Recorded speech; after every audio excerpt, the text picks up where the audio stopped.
Oh, you need this one. Positive as a batsman, just get it wrong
Hi,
Varun.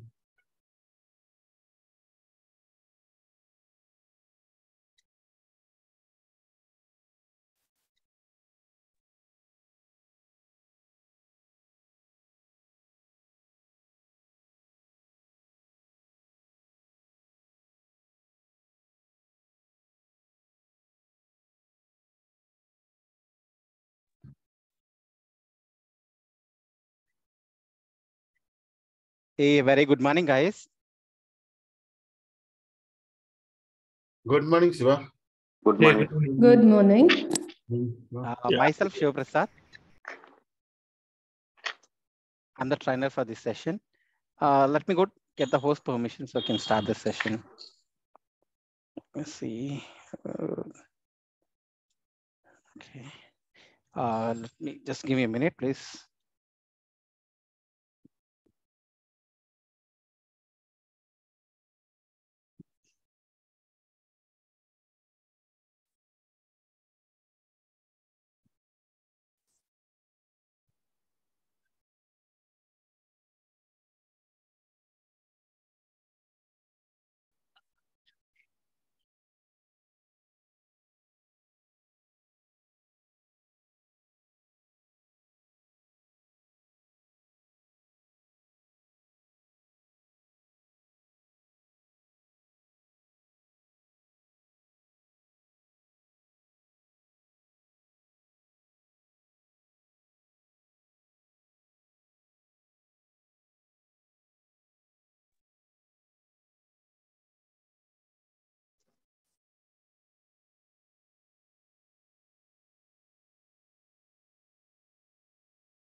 Just give me another couple of minutes, guys. Okay, sure.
Yep. Sorry, guys.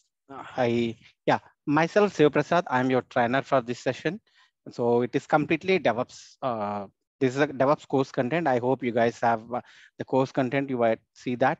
So now onwards, like another 40 hours, you're going to learn DevOps. So I'm your trainer. Okay.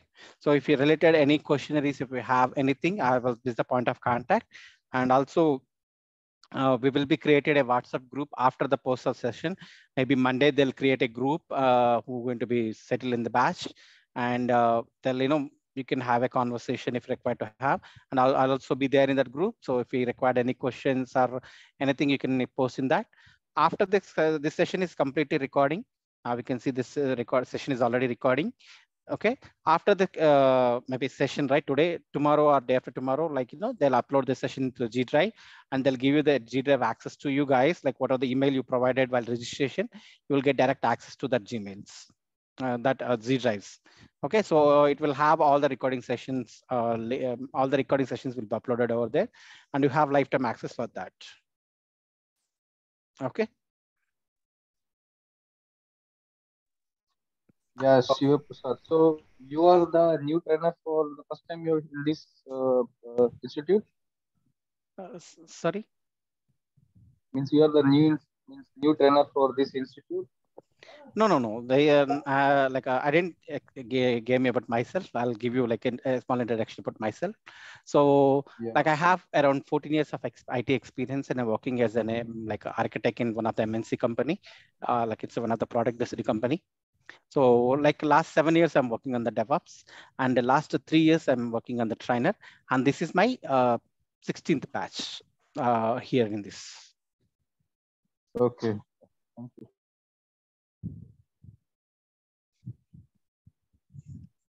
Yeah, most of my batches come to do it in evening only. So I'll prefer the evening time. So most of the these are my 16th batch with this Star as it. And even I provided corporate trainings to the Accenture and as well as IBM as well.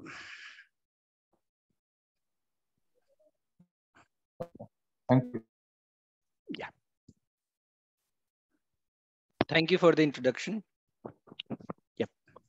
So yeah. So before going to the session, right, I am like I just want you to introduce yourself, like your name, and if you're a working professional, or if you're a fresher, or if you're a non-IT background, small like a maybe one word kind of thing, and why you want to learn DevOps, or what motivated you to learn DevOps.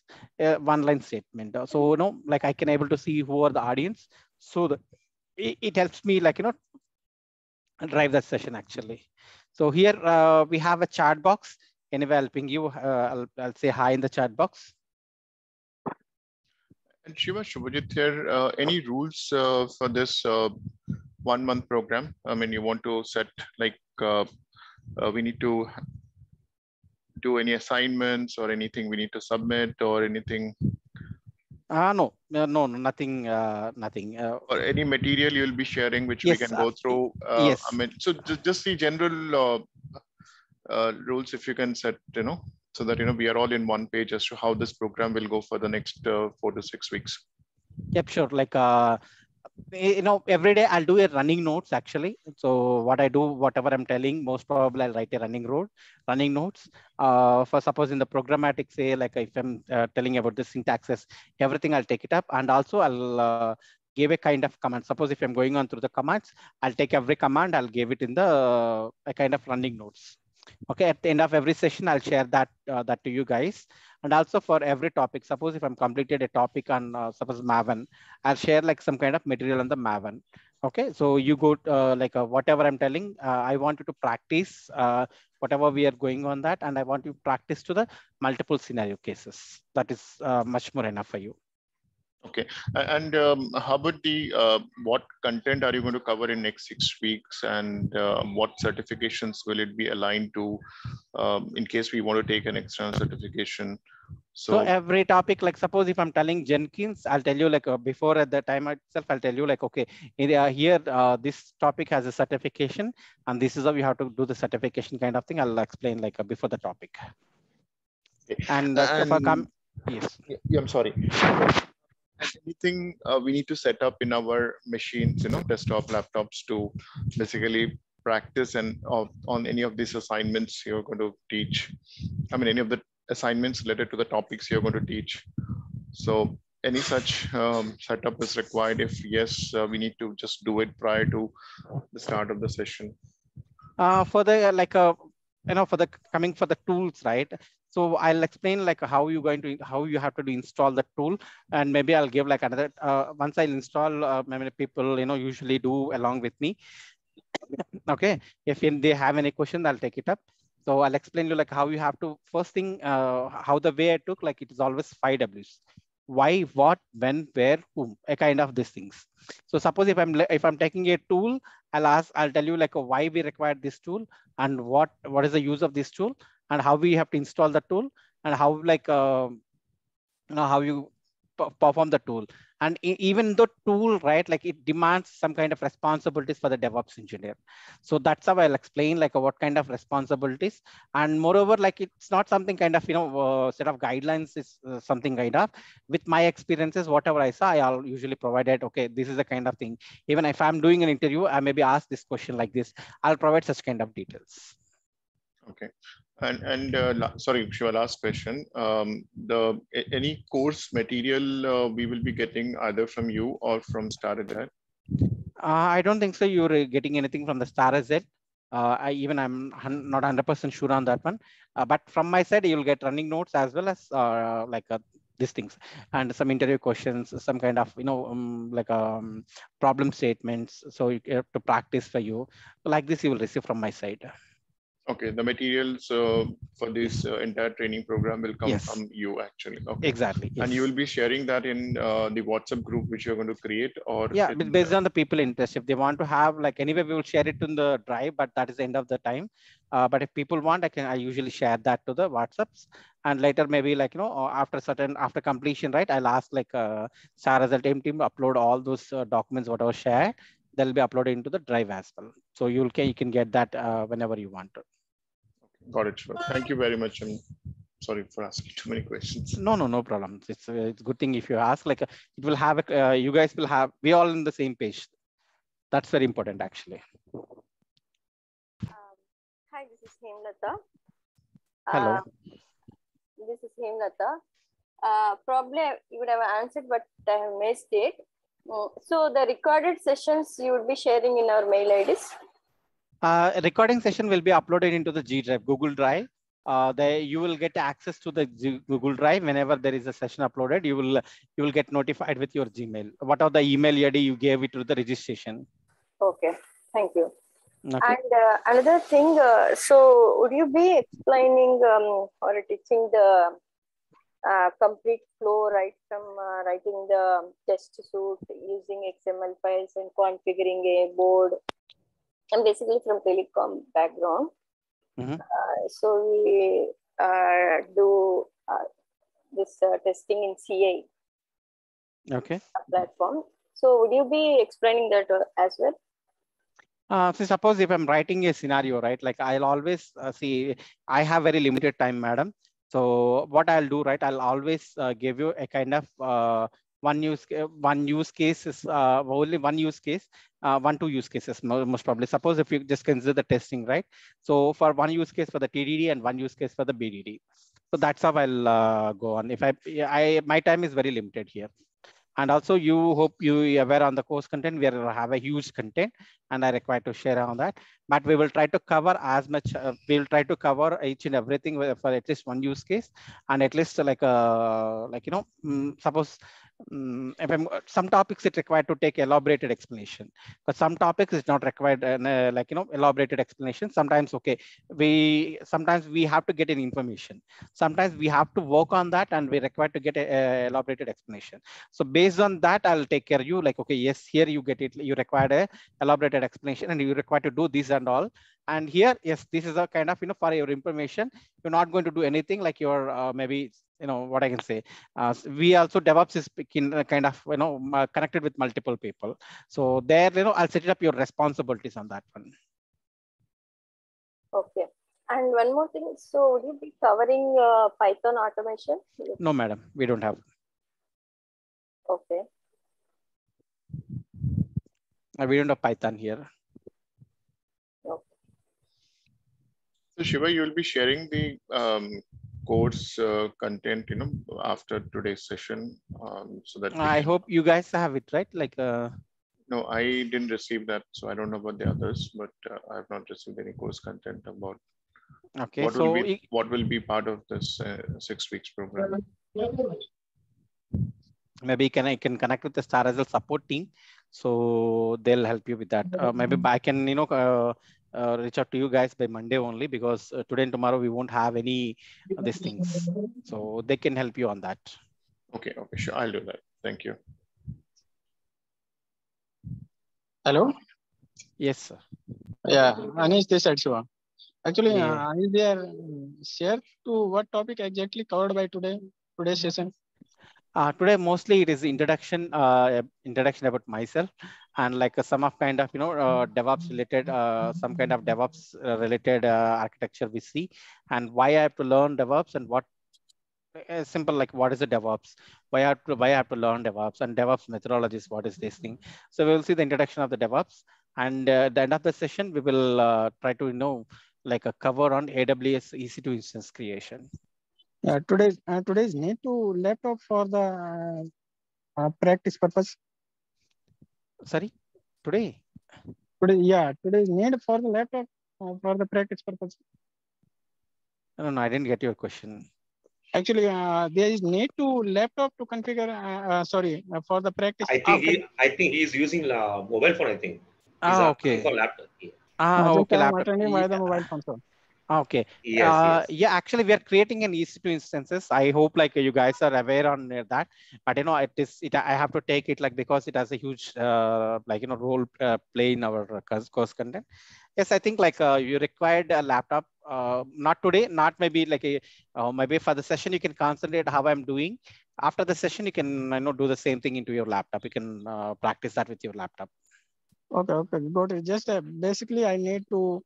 If it is good to us, if you share the syllabus, what exactly you read, what exactly you teach us. Yeah, sure. Like we will share that recording session for you, buddy. So you will have the recording session, no worries. Okay.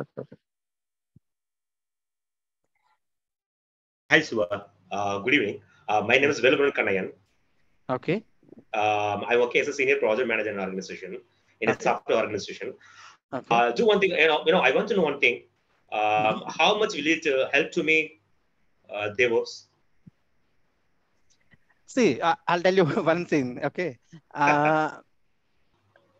See, like DevOps engineers, right? Like suppose 3 years, 4 years, 5 years, kind of thing, right? You can train anyone. Okay. Within the 2 to 3 months, if you train them, they can come and do. Okay. But getting people managers from this thing is like very tough. That problem is there for like because see, very simple. 10 years back we don't have DevOps. Yes, right, exactly. We have only TFS and some other source control. Even that is also very limited, buddy. Like this is now very advanced. Okay. Yes. I'll tell you a simple example. See, when I'm studying in a college, I don't know like how to use mobile. Even when a smartphone comes, I don't know how to use, because even I'm a kind of a maturity, like a kind of a grown person. 25 years old, I came to know how to use mobile. Yes. Okay. Now my kid is 3 years and he can utilize the mobile. Yes. Yes, yes, yes. Yeah, Yeah, but thank now you very it, much for clarifying. yeah, Yeah, now go ahead, in, go ahead. yeah, it's a mostly right, like for the scrum masters, as well as for the management, right, like PMP. delivery managers, this and all. Yes. Why? Because it is really help them, like you can now, market has been expanding, like Same thing, same thing. I'm also working as a delivery manager as well as.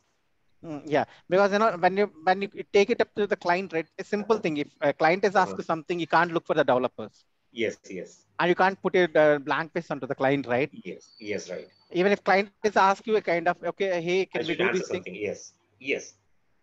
Yeah, simple. Yeah. Okay, and I don't have WhatsApp group. Kindly share me the link for add a WhatsApp. No, no, it not yet created. Actually, it will be created. I know they'll confirm Uh, who the people who actually, are going to be. last session, AWS sessions, Anubama gave the link, but unfortunately, that link has been expired. So I couldn't enable to add the group. But Oh, however, I have interacted with Anis as many times, but he didn't respond to me. That's why I'm asking to you whether will be able to give a WhatsApp group link. So it might be help to me sure, sure. to share. If you like, it won't happen for me. I'm sure, like, Okay, if you stuck in there, like to add, right, I'll definitely, like, okay, invoke any Star SL team here, and I'll okay. make sure that happen, because I won't Yeah. have admin privilege to that group. I'm Okay, also, okay, I'll, okay. I'll also be a member like you Yes, only. yes, yes, understand, Siva. Yeah, thank you very much for clarifying all my details. No problem, man. Hi, So, sir. This is Prasanna. Are hey, you able to hear me?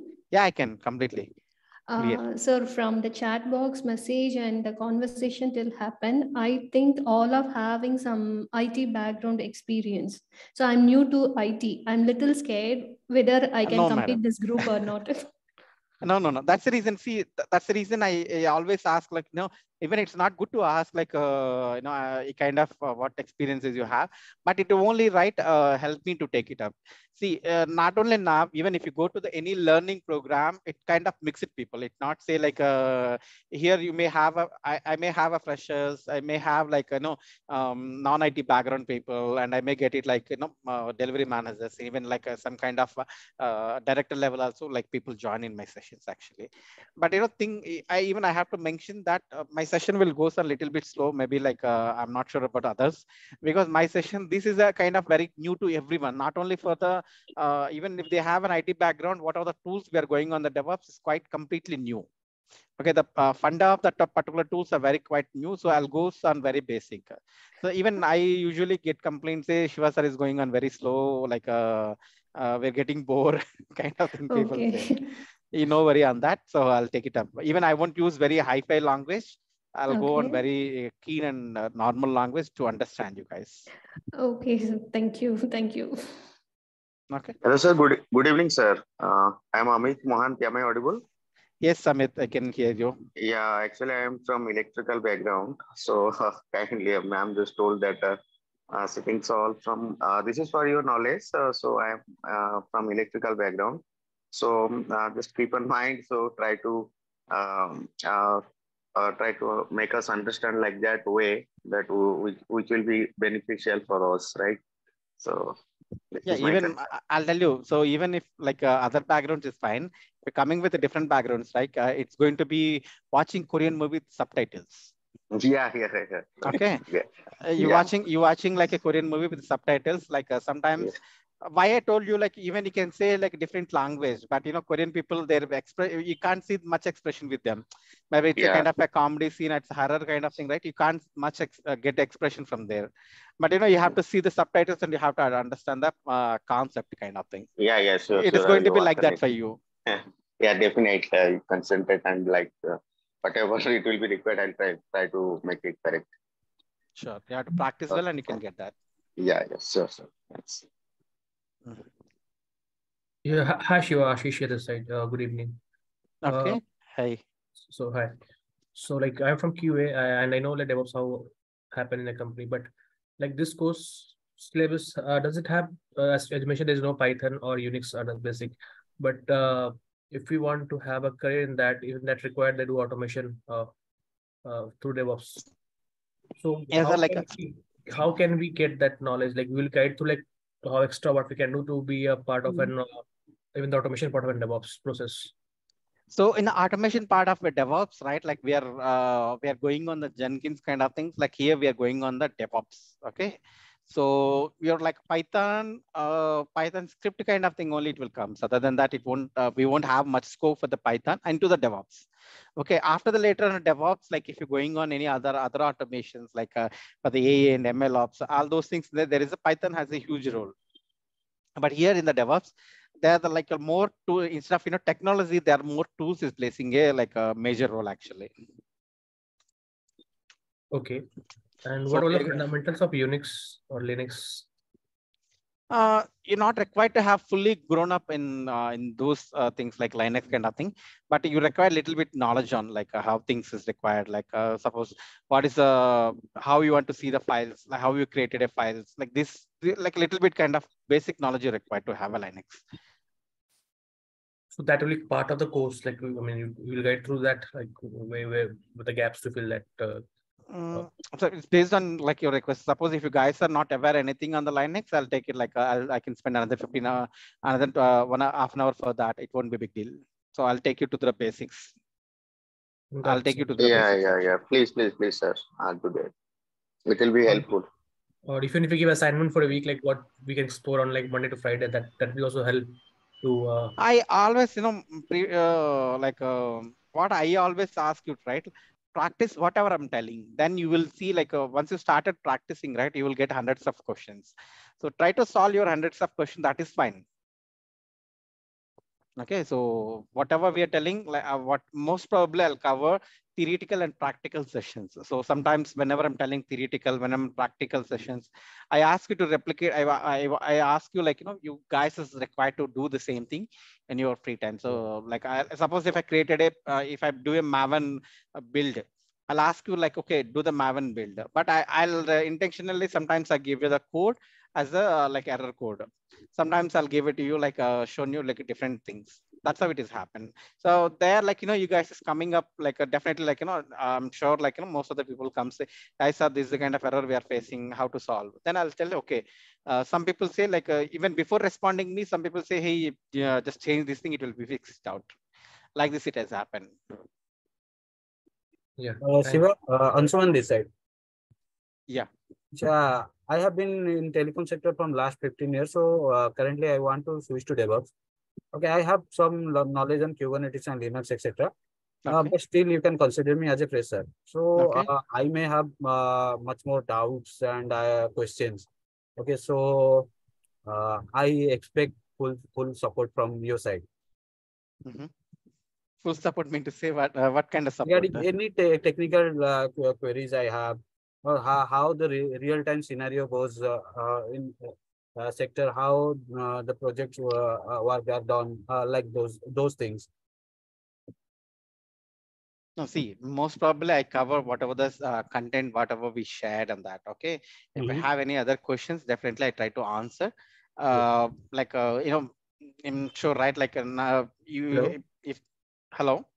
Yeah, I can hear you. Yeah, go ahead. Yeah. Suppose, like, I can try to answer as much I can, but if I have, what I can say, even I have some limit for on that as well.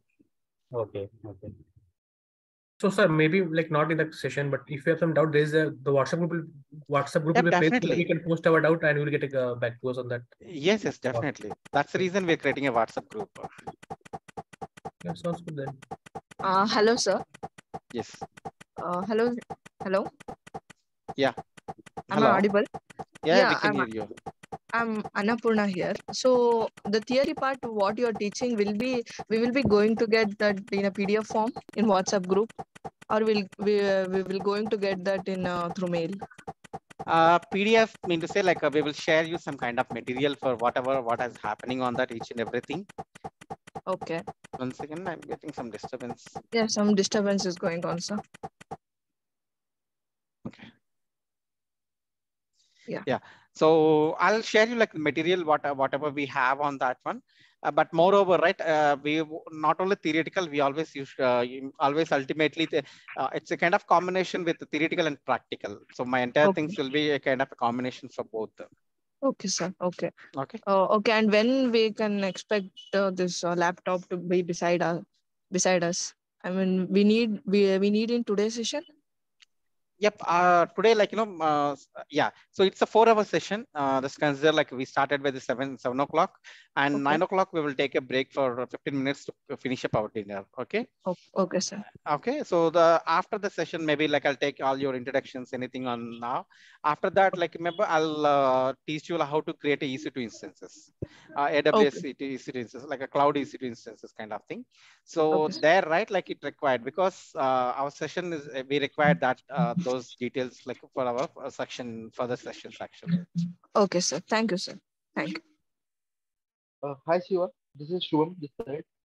Yeah.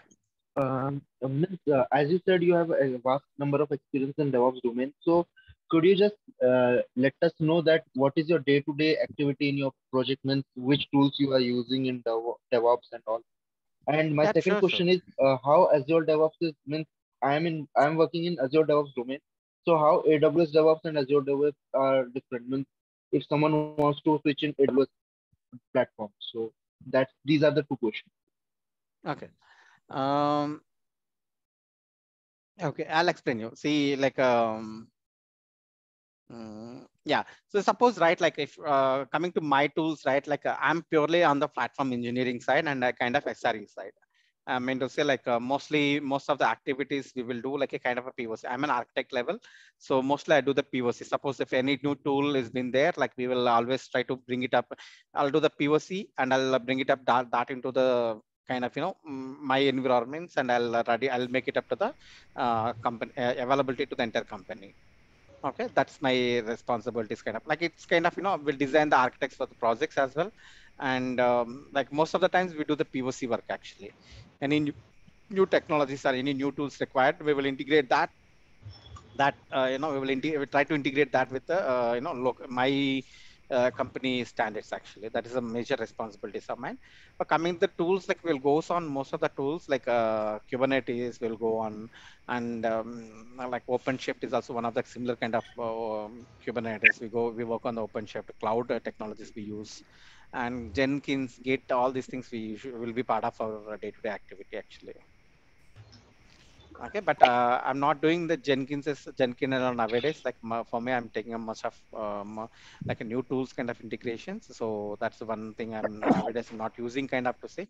But we like my team, like we go through that day-to-day activities actually. Okay. And coming to the Azure DevOps or AWS DevOps, or these are all like kind of a flavors. Okay, just take a like how it is look like, right? You take a vanilla flavor, you take a vanilla ice cream, and add like a kind of a mint flavor, add a kind of some kind of a flavor in that. Okay, like a strawberry flavor, just mixing the flavor, and you're selling that as a strawberry ice cream. So it becomes like that actually. So, but basically, ultimately, like.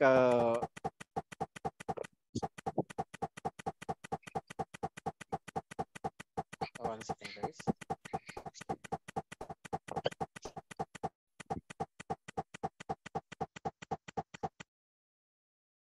Sorry. So AWS DevOps, like whatever you're learning here is the core DevOps. I mean, it's a vanilla ice cream kind of thing. Like it's a kind of basic for everything.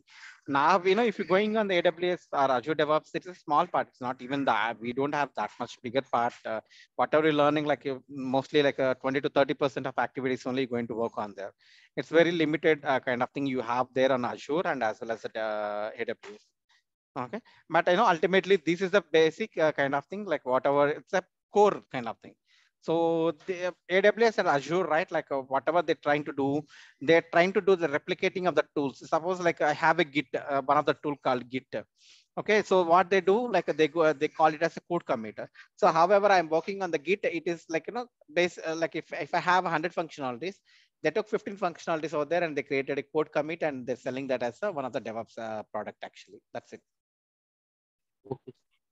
So that means in DevOps means more there are n number of means some containerization tools are there, some in IAC tools are there. So in interview they mostly ask you have a knowledge on Docker, Kubernetes, Docker Swarm. So do we need to learn all those things, or Yes. only Docker and Kubernetes are No, sufficient? you're required to learn all the tools. Means Docker, Terraform, everything, Jenkins, all the Yes, things. yes, yes. You're required Okay. to learn all those tools. Okay. Thank you, sir. Hi Shiva, I'm Ajit here. Yeah, Yeah. I'm working as a senior IT operation engineer in a IT company.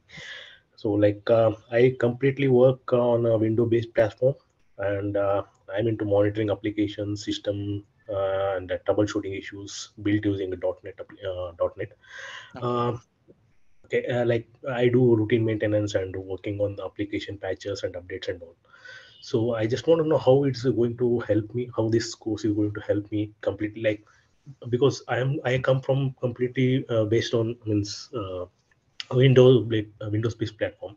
So this will be like completely like Linux based. So how it's going to help me? Like, is it a complete changeover for me or how it is?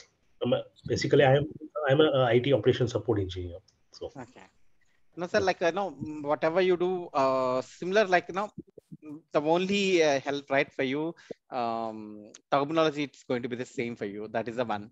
Okay, so suppose you're going to patch or you're going to update, all those things is kind of similar. Here also in DevOps also you have operational kind of thing. So there also, like what I can see, there is a kind of operational side we have here. Maintaining, suppose if I have Kubernetes, you have to maintain the Kubernetes kind of thing.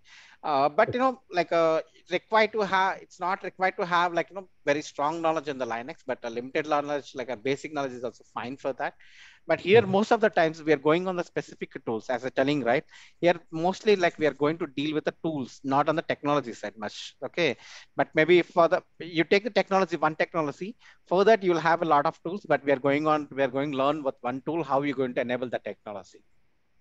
Okay, so the learning the tool is one, like it's going to be the common, like it's going to be the basic, what I can see, it's going to be kind of um, like a learning stage for you, like a very basic learning thing for everyone, not only you. Like only like a Linux people, they can understand a little bit more, little bit easy, that's it. Like not all the stuff, like limited stuff. Okay, so here it is, right? Like it will have an entire, it will have like a developer role. It will have like a, both like operational roles. Both, all the roles will be included in that. So no one will have any 100% advantage here to say like, okay, I know Java, so maybe I can get like this thing is very easy, like kind of thing. It not like that in this DevOps content actually. It is a quite common for anyone. It's kind of, you have to learn the tools and you have to get all the tools and kind of things. okay, so okay, fine, got it. Hello, sir. Yes. Yes. So Rubina here. I want to ask, I am having a 3 years of experience testing, whether it will be considerable for DevOps or they will consider me as a fresher. That's how you are applying it only, madam. So suppose if you're applying, I'm working on the DevOps from last 3 years, they consider you like as a 3 years. If you say I'm kind of having like a 3 years, I'm working as some other thing, I learned DevOps, that's a different story. So how you are you profiling, keeping your profile is matters for there. Okay. Okay, sir. Thank you. So if you want to keep the are you ready to you ready to face the interview for 3 years of experience? And you can just simply update your resume with the DevOps saying like I have 3 years of experience and these are the things I have done. Or like if you say, sir, I don't have that much confidence now, I'm ready, I can I have like some kind of little bit less kind of confidence, then you apply like last 1 year I'm working in the DevOps and kind of thing. So based on your kind of thing, you're going to change your resume. Okay. Sir, I am having very much confidence because I am completely from CSE background, pursuing PhD also in blockchain and deep learning. No, Okay. but I still want to know. I want a proper hike, so that's why I'm asking you. Yeah, that's what I see. Simple thing. I know whatever I'm telling you based on how much confidence you are. Like, see, here we have around 50 people. 50 people will listen my classes. Okay, how many people is going to be practicing? How many people are like doing that practice and listening the classes? All those things is matters actually. Simple thing, in a class you have like a 100, like in a normal 10th class kind of thing, 100 people you have, even 100 people won't get the same, but teacher is the same, whatever teacher is telling the same. How much efforts you are putting and how much you are writing in the exam is matters. But sir, they will ask me about the project work now. How can I manage them? Like in testing. I'll tell you, Yeah. I'll tell you a simple thing. I'll tell you. I have attended like, more than till now, like I have attended almost like more than 50 interviews, okay, in my entire career. Just consider, okay. And I took like more than 200 people I have interviewed, okay. I never asked like, what is your project? Why big? No one like, if someone asks me what is my project, I can tell whatever I want. Who knows that one, madam? Okay. Does he coming and see what I'm doing in my project? So in testing, generally they are asking about only the projects. What is your project and all that? That's That's what I'm why saying. Like, no, if it's a simple thing, I'll tell you one small thing. Okay, I like if someone has asked me, you can know whatever the confidence way you telling is, he'll understand that. Whatever you telling, how come he validating that you are telling the correct project or not? Okay. Sir, are you going to provide some project use cases like on Yes, the basis of that we can? Yeah, I'll give you like the code. Actually, I'll give. See, my time is very limited, madam. I have very 40 hours Yes, only. yes, sir. Okay, so I can't take it up. I can't promise you things, but I'll give you the like some kind of like source code where you can practice well for your day-to-day activities. Okay. Yes, And I'll try to do that, but I'm my time is limited, and even I'll make sure that whatever the course I have given, I'll try to cover that. Okay, sir. Sir, but during the class, we will follow the use case, no? At least one use case like Definitely, related we to will, Docker, we will Kubernetes. without use case, like without use case, even I why I'm telling the topic, first thing I have to answer, right? So okay, Yes. today now we are going the Docker. Why I have to learn the Docker? The first question. Yes, sir. What is a Docker and why I have to learn the Docker? What is the use case to learn Docker? That's my always, that's the way I'll take the course. Okay, sir. Okay, sir. Thank you so much, sir. Thank you. Hi everyone. I'm basically completely from non-IT background, but can So we? do you want me to call you from non-IT background people? First, tell me No, your name, no, madam. sure. I'm Madhushri, so I actually know, even though I don't have any idea about DevOps, but I'm requesting like if we can start the session and address the questions, because most of the questions are like general. Maybe with the session, during the sessions, we might get the answer from the session itself. So can we start the session and address the questions progressing with the session? Yeah, It's been 40 minutes already. I know you have very limited time and you need to cover so many. Yeah, this is like not as I told, right? First 2 hours, I have to understand the audience. Yeah. See, if you say like if I'm going on the my speed, right? It's not something what I want. Okay. I have to understand the people, so I ask like people to introduce themselves, and then only I can see what audience we have, so that and I can take it up. If we say like we could see some non-IT like see the content, whatever we do, like whatever the course content we given to you guys, we'll fully like aware on when we have to take and what we have to take on that. Okay. So that's how we know we will take it up. It's not something, okay, now asking you like some questions are taking like people think it's not something time wasting kind of thing. But for every day, for every start of the session, we will give 2 hour session to them, and we'll understand what their requirement. And some people maybe directly come here, and maybe they're thinking like maybe whether I'm a fit to the DevOps or not, or maybe like how I have to. So there are a lot of questions. Usually we'll take their introductions, all those things. After that, we will complete it. We goes on as per the plan only. If not happen, then we will see like some best possibilities on that, madam. Okay. Yeah, thanks for the explanation, Shiva. So So basically, it's I'm already now. session started to say. Yes. Okay. Yes, So sure. I think the ice-breaking session is definitely very important to start. Otherwise, if you don't connect with each other, then I think it'll be like one-way traffic. that's what I don't want that actually. Correct. See, so someone like told they are freshers, right? So Correct. based on that, or like if I'm saying that I'm not learning, I'm not came here to learn. Okay. I came here to teach. If I don't know my student, like if I don't know who people are here, then how it's very tough for me going on the blind. Correct. I think sure it's right that we are spending this time to at least know each other and understand. No worries. If required, I'll tell you. Like if we lack of any core content or something, I'll take it up an extra session on that one. You're not required to worry on that. Actually, Shiva sir, I also want to one more thing. Like Yes, ma'am. I'm having complete knowledge of Azure and AWS, but when I'm going to study this all the DevOps tools now, so there is a very little use of cloud, like only creating of EC2 instance only. So use of cloud only limited to creating of machine only. I'll tell you. So I'll take it up very generic, like, okay, I'm not hurting anyone. So your house is very big, kitchen is very small. But some people say like most of the times I'm spending in the kitchen, but they'll do entire house. But most of the activities they do it in like kitchen only. Okay. So it's not something like they're staying in the kitchen, they're staying in the house. Okay. Do you understand my explanation? Yes, yes, yes. So no, Having the because the knowledge cloud, is no, necessary. no.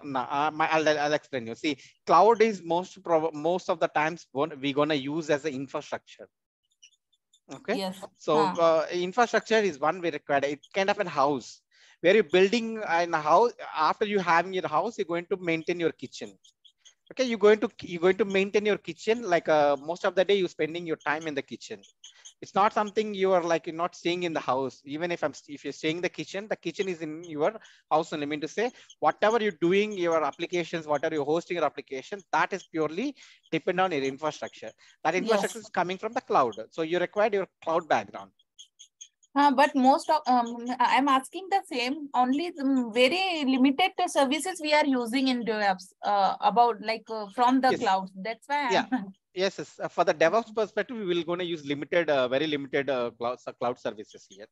So because of we required infrastructure only, like because we're not going on any of the PaaS services, we're not going on any of the SaaS services. Most of the times we go and we use as services or infrastructure services only. That's very limited services we're going to use for the DevOps. Thank you, Shiva. Thank you.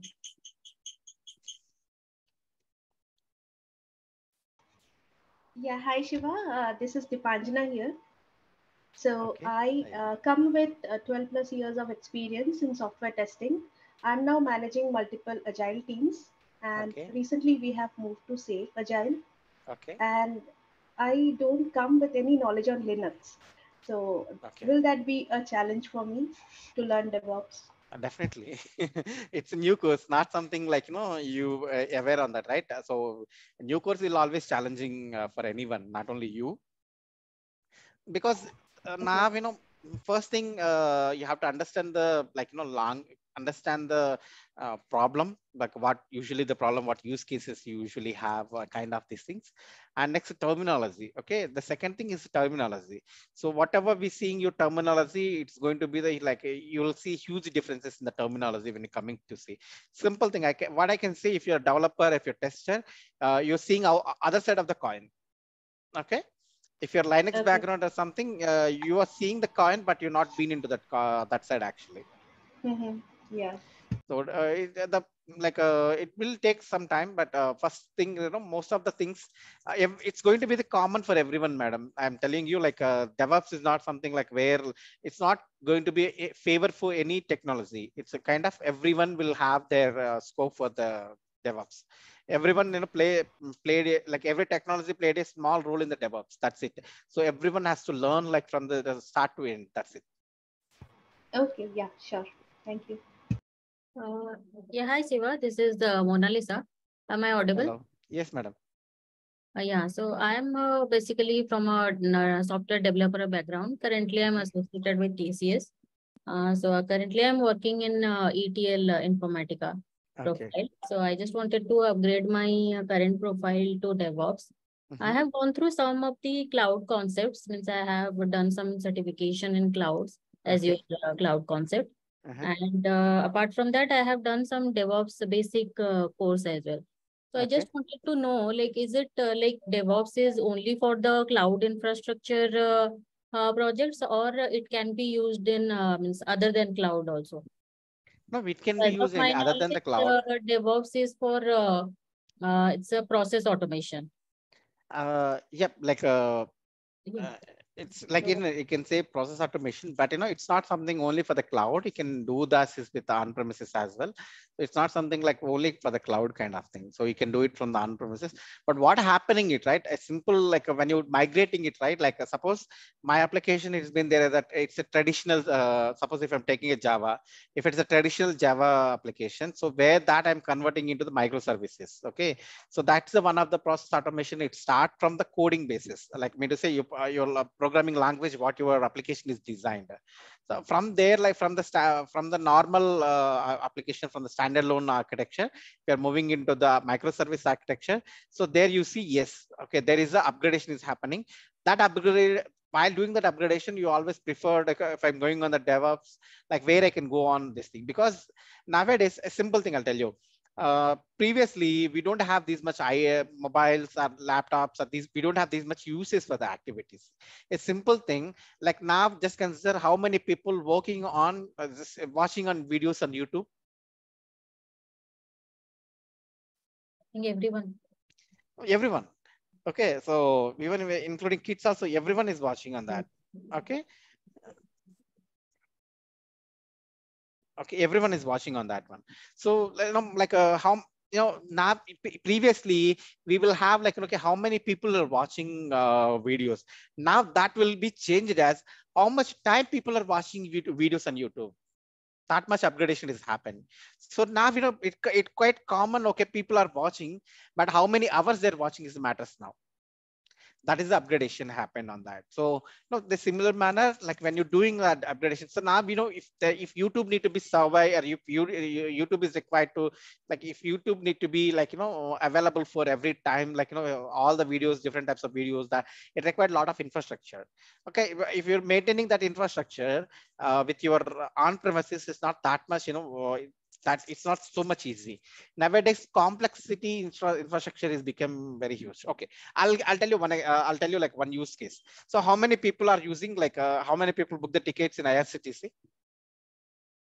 Yes, of course. Yes. Okay, Mostly. yeah, you guys mostly book that. And how many you book the Tatkal ticket in there? Yes. A different kind of categories, Tatkal and premium Tatkal. Okay, so you book the, so just go, we'll go very basic. You book the Tatkal ticket, right? Yes, yes. Okay, so an entire day, if you just consider an entire day, 2 lakh people are like on an average for 1 hour, maybe like 1 lakh tickets are booking. Okay, but just consider the Tatkal time for the first 15 minutes itself, like how many people will log in? Yes. 14 lakh to 15 lakh people will log into the Tatkal ticket. Of course. Okay, after the just 15 minutes, after Tatkal 20 to 30 minutes, now again it will go on the normal, because Tatkal ticket will be finished by the 6 to 8 minutes, and the tickets will be completed. Most of the users log out, and again you'll get to the normal average people only. So only for that particular time, that 20 to 30 minutes, I required infrastructure to support for that 14 lakh people, where my annual average of the people utilization is happening 1 lakh to 2 lakh. But that 20 minutes of time, I have to provide an infrastructure for the people, saying, yes, you required for that 20 minutes, I have to provide a lot of infrastructure to the team. Okay, suppose if just going on the on-premises, if I'm going on the on-premises, I have to get like suppose I've like a 2 CPU or 3 CPU is fine for me on average, my day-to-day activity. But for the Tatkal ticket, suppose if I'm supporting 3 CPU for my 2 lakh users, and now I have to support for the 14 lakh people, and how many CPUs I require? Around 6 CPUs or 7 CPUs or 8 CPUs maybe. So if I'm purchasing approximate 8, so if I'm purchasing 8 CPUs, how much cost it cost to me? Okay, it's a very huge cost. Even though after that, how my remaining CPUs need to be sitting at ideal. Yes. Okay, is it like what is the use if I'm using, like how I have to make it up useful for that? So that's where if you're going on the cloud services for the similar kind of things, you're going to be adding more CPUs whenever there is a demand. And again, you can do like you can reduce the number of CPUs after your demand is gone out.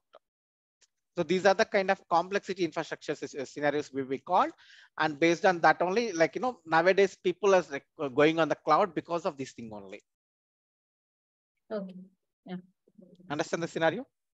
Yes, of course. Yeah. So that is why most of the people are migrating into the cloud, and they're going on the DevOps. Okay. Hi, Siva. Myself, Master Prasad.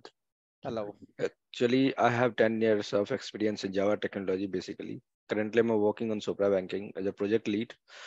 I have suffering from some cloud technology. I'm configuring my project because before that, I'm not using any kind of DevOps tools. I'm simply using a Maven technology or just like a simple project. But right now in the current company are using DevOps technology, just like Kubernetes and Dockers and many more. So I am suffering from that. So I want to upgrade myself. So I want to ask, it's the helpful for me? Yeah, definitely. See, we go here, right? See, I'll tell you, no, very frankly, I'm telling you here, most of the things you will learn, basic kind of things. I'm 100% sure. I'm telling it to you like, very straightforward. See, like a simple thing, you won't have enough time for, if I'm taking a complex, it is to cover, we have hundreds of use cases for each and every tool. Okay, but we cannot cover all those things. We can cover 1-2 scenarios, and I'll ask you to practice more. How much you practice more, then only you will get, confident. You will get like a knowledge on that particular session, particular tool to say in that. Okay. So like now, we will give you the route. Okay, this is the way you have to go, and this is how you have to go. Then if you're going on the route, if you're going on taking up, practicing things, then it's useful for you. Okay, at the time of practice, I have suffering from anything else. You can support. Yep. So most probably, I'll take it up the entire things in here. If you have some questions or something, then definitely you can ping in the WhatsApp group. I'll respond to that. Okay. Thank you so much.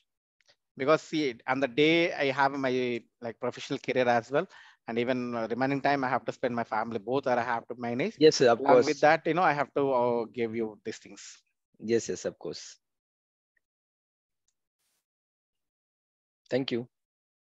Okay.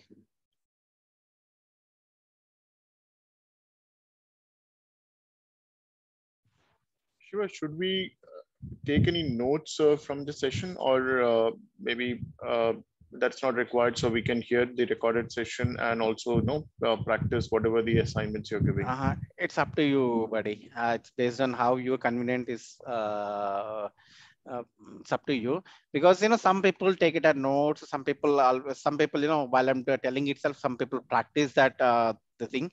Some people take it up recordings and they'll practice in later time. So it's how you comfortable that you can take it up. Got it. Thank you.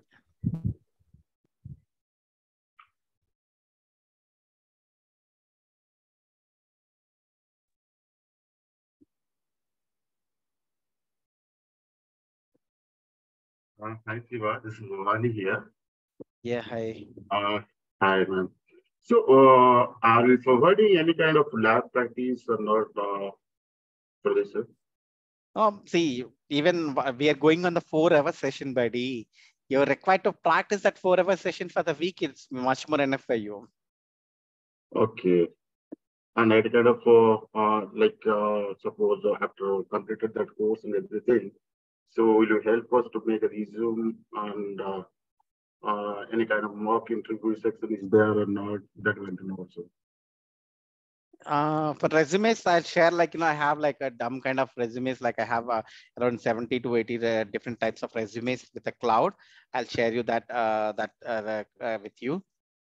Oh, that is actually what happens. Suppose you will share 12 years experience resume, but I have suppose 2 years of experience. So it will not helpful to be.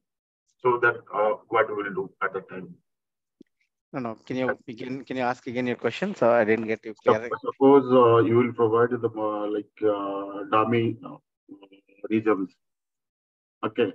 So in dummy resume, that will be you will provide the 12 years of experience as per the 12 years of experience resume. No. This dummy resumes only help you to how you prepare your resume. But Yeah, but it will not help to everybody, no? Because we have some people are having 12 years experience, more than No, 12 you years. have to change your resume based on that only, sir. Like we are not going to. So that's what I'm saying. Will you help us or not at that time? No, if you have any questions, say suppose, sir, like this is a, I updated my resume. Can you validate once? I can do that. Yeah, If you just, I can't create your resume. I can't sit and I can create your resume. okay, okay. And any Okay. kind of doubt session is there after this session is completed? No, I'll be there into your WhatsApp group. Okay, not deleted after the sessions, kind of thing. No, that is fine. That is, we can ask every time in WhatsApp group. But in any kind of doubt session is there after this course, not after this course, after this session only. So is there any kind of 30 minutes or 15 minutes doubt session? It will be there, then it will be good for us. No, after the session, I'm not sure on that one, because if any sessions, it is purely comes with me star as well only. Like I won't have any other details than this thing. Like, or even what other people the star, like you may connect with the star as well team if they're coming for me and saying like it's required to have a session, I can take it up that. Because you are taking a 4 hour session per day. Okay. Yes. Yes. So meanwhile, we have many questions will come to our mind. So we cannot ask you when you are teaching us or something like this. Okay. So if there will be a doubt session after the session, then it will be good. No, for like suppose I'm completing 8 hour session today, 8 hour session this week, and Yes. it will take you like again I'll coming on the next Saturday and Sunday. So you have like 1 week time. Meanwhile, if you get any questions or if you practice something, if it's something error showing something like I'll you're going to ping in the WhatsApp group and I'll respond to that. Again, I'll come back on the like next week and I'll say like sir, like I was doing this and it not happening. You can share your screen and you can show me. If anything I can correct on that. Okay, okay, fine, fine then. Yeah, that's it. Sorry, one more thing. That now all the DevOps course that you will take care or any other. No, I'll take care of that DevOps. It is a 40-hour session. I'll take that 40 hours with me. Okay, okay, then. Yeah, that's it. Thank you, thank you.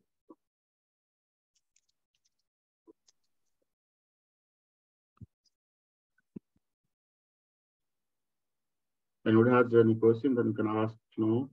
Otherwise, we'll start the course.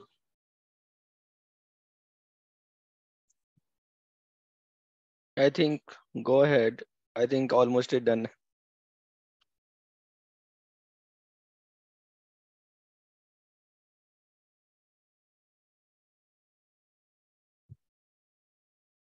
So any other like any other need to be introduced?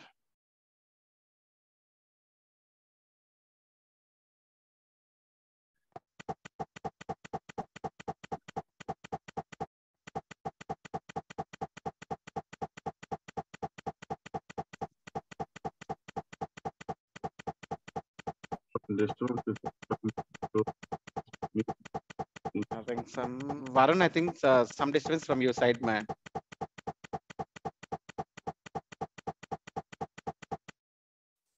Yeah, Varun Vegi, like it seems there's some disturbance from your side. We're not able to hear you properly. Yes.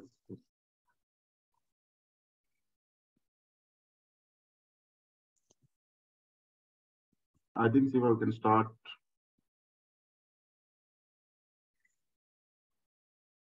Sure, like any others? Any other these things? Hi, sir. Can you hear me now? Yeah, I can hear you, Varun.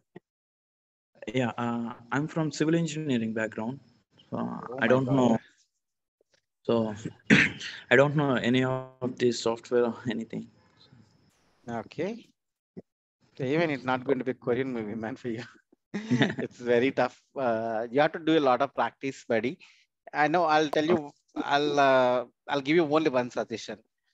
Just watch the recording 2 to 3 times. Okay. That is one thing is the best option what for you. Okay. Okay. You have to watch like a same recording like 3 to 4 times. Then only you'll understand a lot of things. Okay. Definitely, like I'm sure that you can't understand many things in the class itself. Okay, you ready with that? Don't mind if I'm telling you that in the rude way.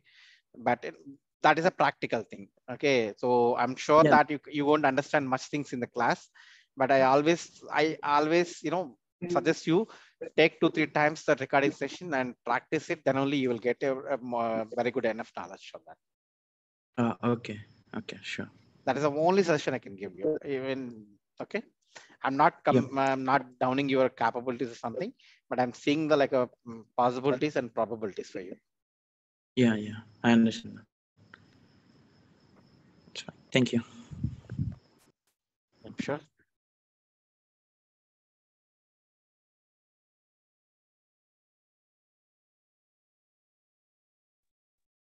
Sir, I am Ramesh.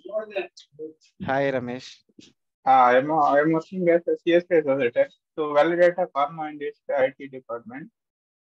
It is any helpful for me the DevOps in future. So what you currently doing on that? IT validation department. IT? Validation. Okay, Validation supporting. What that means? I don't know what that means actually. Madam, QA testing. Okay, testing kind of thing. Yeah. Okay, and what tools you usually use on your day to day? Sorry, Ramesh. Agile. Agile? Like Agile. Agile. I'm not much that I know. I'm not sure on that particular things. Maybe I can't. Agile methodology, sir. He's saying agile methodology. Agile methodologies. Yes, sir. No, yeah, in Agile methodologies, what you do actually, what tools specifically? Agile is a kind of SDLC, not a tool.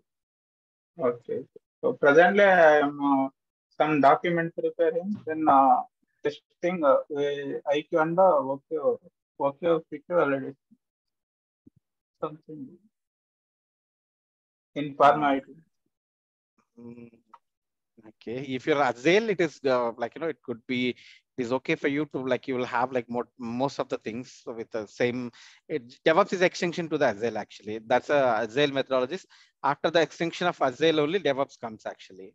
So if you are good with Agile, it is a little bit comfortable for you only I can say. Okay.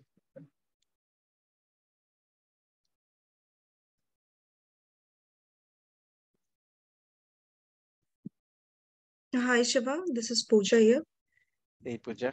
I'm currently working with NatWest and as an environment analyst. I'm from mainframe background, but there is a config team who are working on DevOps and they are working on Team City Build and GitHub. So I just want to upgrade my, skill set. Okay. So that we can this is what I'm expecting. If my batch never ended with without mainframe actually.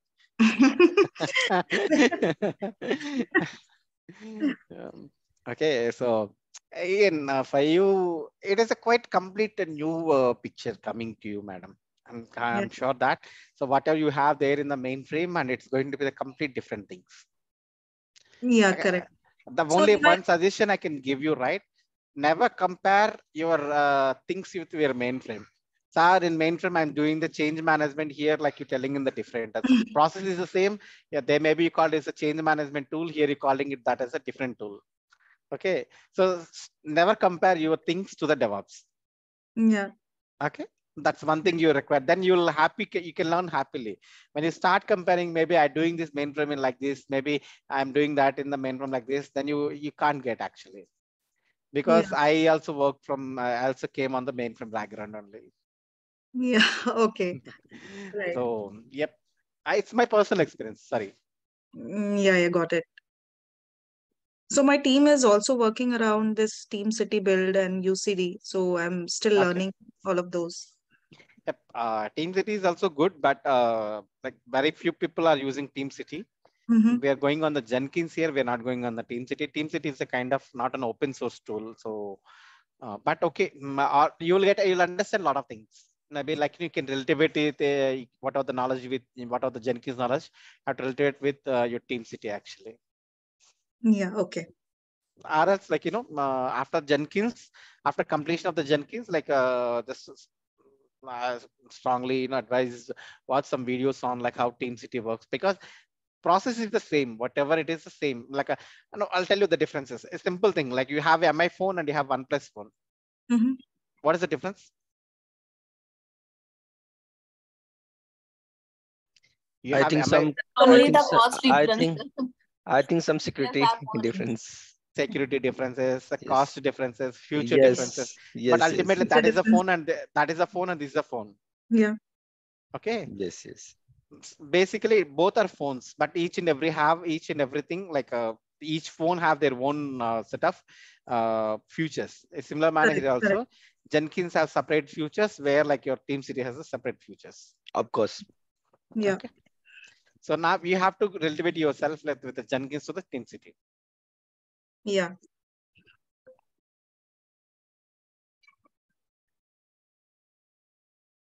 Yeah. Thanks. Okay.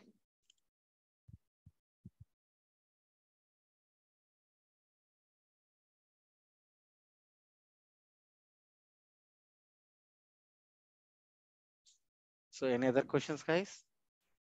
Hi, Shiva. Abhishek here. Hello. Actually, I have 10 years of experience in networking, and I'm Okay. here to upgrade my skills in DevOps. Okay. Good to hear. So I could see like Sheikh has asked a question in the chat. Hey, is this course only cover DevOps or AWS, Azure, and Cloud? No, sir. Like we are covering only DevOps.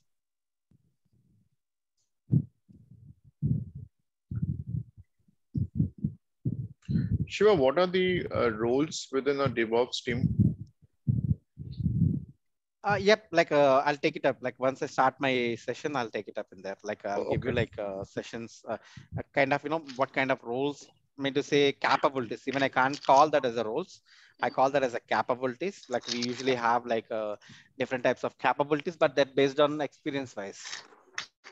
No, like typically, let's say in a software development team, you will have, I mean, if you want to develop an application, you need an BA, business analyst, you need a architect, you need a security architect, you need developers, testers. No, it's not like, Just, I'm in that context, I'm asking. Yeah, I agree. That's what I told. Like, see, suppose, okay, anyway, I'll tell you then.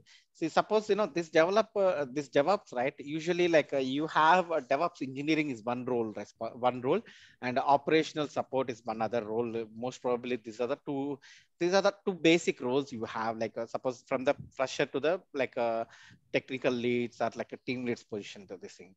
Okay, so moreover here, right? Like, you are building an automation. Okay, so you're going to build an automation workflow, whatever the package, suppose a developer, like whatever you said, right? Like a software developer, whatever they've done from their activity, you're taking that into the production. That is the process. What are the process from how you're going to deploy is the matters for us.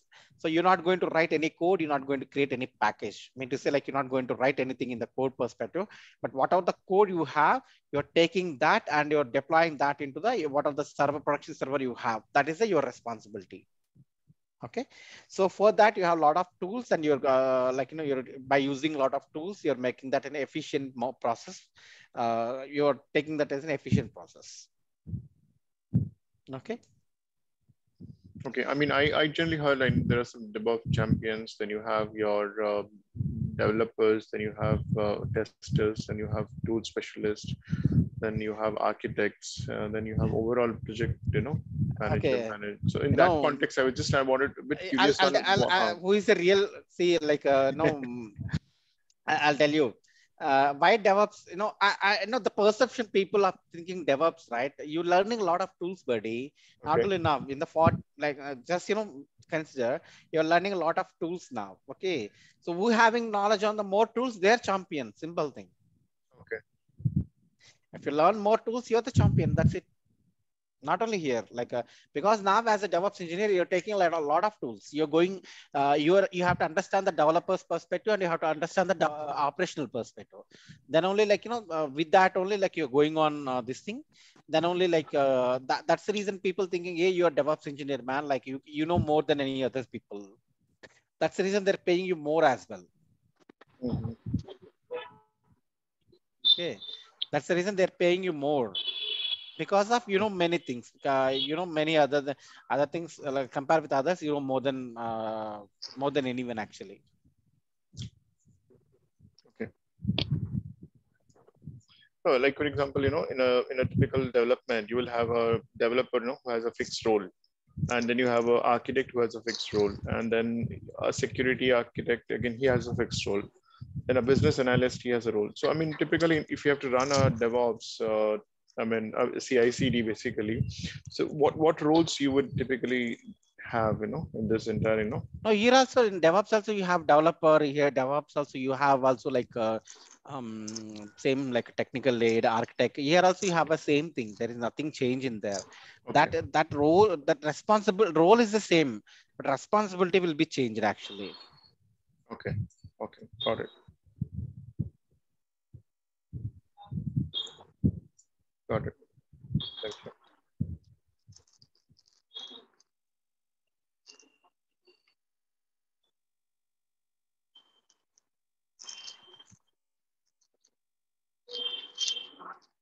Okay.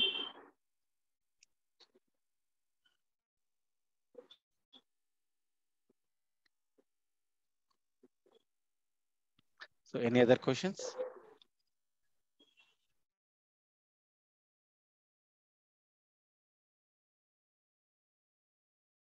I think let's get started.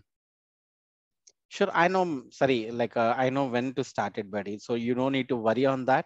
I'll take you. Like I'll take these things because see again tomorrow you coming and asking the same question. I can't take it up. Yeah. Okay. If we say suddenly if you're coming tomorrow is Shiva sir, I'm like I'm a fresher. I'm not able to understand, so I can't answer you that. So please give me that time. I'll take care of that. Sure, You don't need to worry on that. So I'll take like on the timings wise and timelines on that. You leave to me. Okay. Okay. So just try to listen carefully. Try to understand what I'm telling. And if any questions on that, you can ask me. And Sure. happy learning, I can say. Yeah, sure. So remaining things, you don't need to worry on that. We are here to take care for each and every of your things. If not able to understand, if not able to listen something, sir, like I was not able to get this thing, you can ask me. I can tell you like one time or more times. I'm ready to help you on that. Yeah, sure. Thank you. Thank you. Yeah. Sure. Sorry if I'm telling in the rude actually. No, it's because I have to handle 50 people, not one people. Just consider it is a kind of a group of people.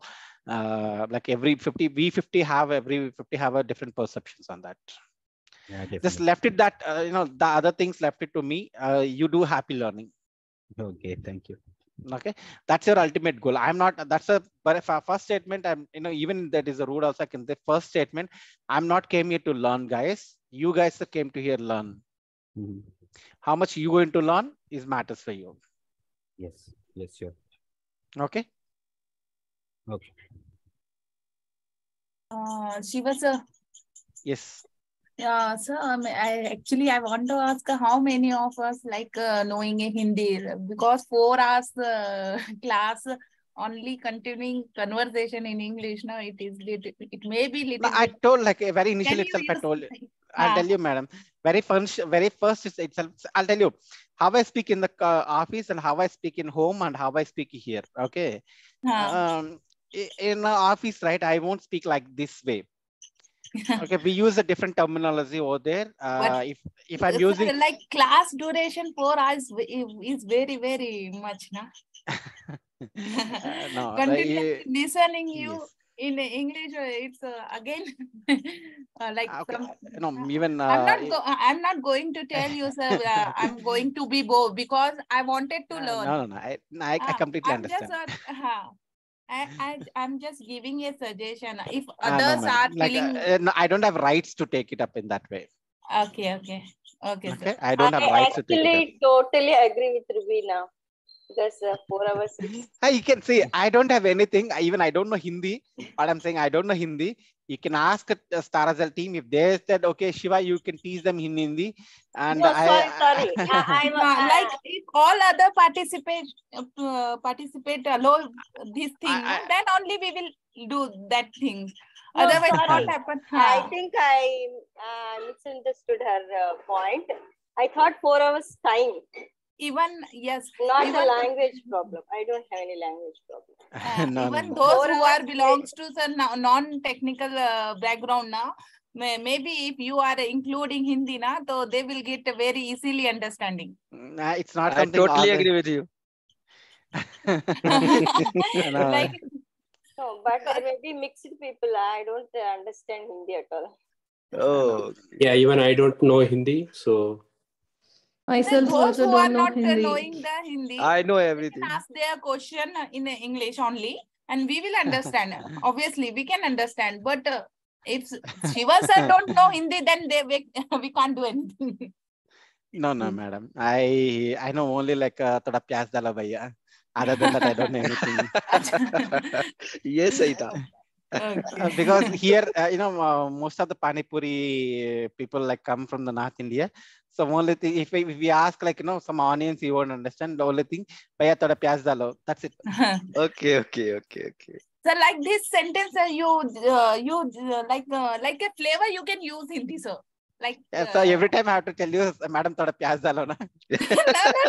not only pyaz. Thoda namak is required, hai na? So I know only pyas. If I don't know any other, like, what I can say. Okay, sir. No issue, sir. No issue. Sorry, madam. That not possible actually. If yeah, I know that I'll told it in a very initial time. I'll tell you. I am requesting other participant, if they are not you, if they are allowing us to share, because when you are giving us assignment and anything, we can talk in Hindi and English in both the languages. You can. Yes, of course, not a problem. You can talk on that. You guys can chat or something. No, but I don't know Hindi. I basically from Hyderabad, that born and brought up in Andhra only.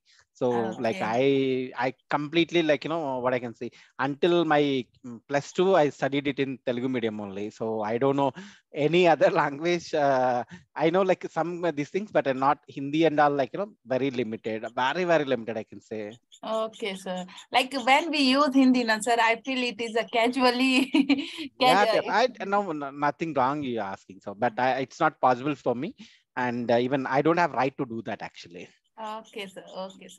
No. If I told right, like it's gonna problem for me. No, they won't give it to me. Like they won't give me next batch actually. They say we don't have any Hindi people in the next batch. So. Sir, one more thing. 15-minute break is very less time, sir, for having a dinner. Even for me. I have to serve my kids and family.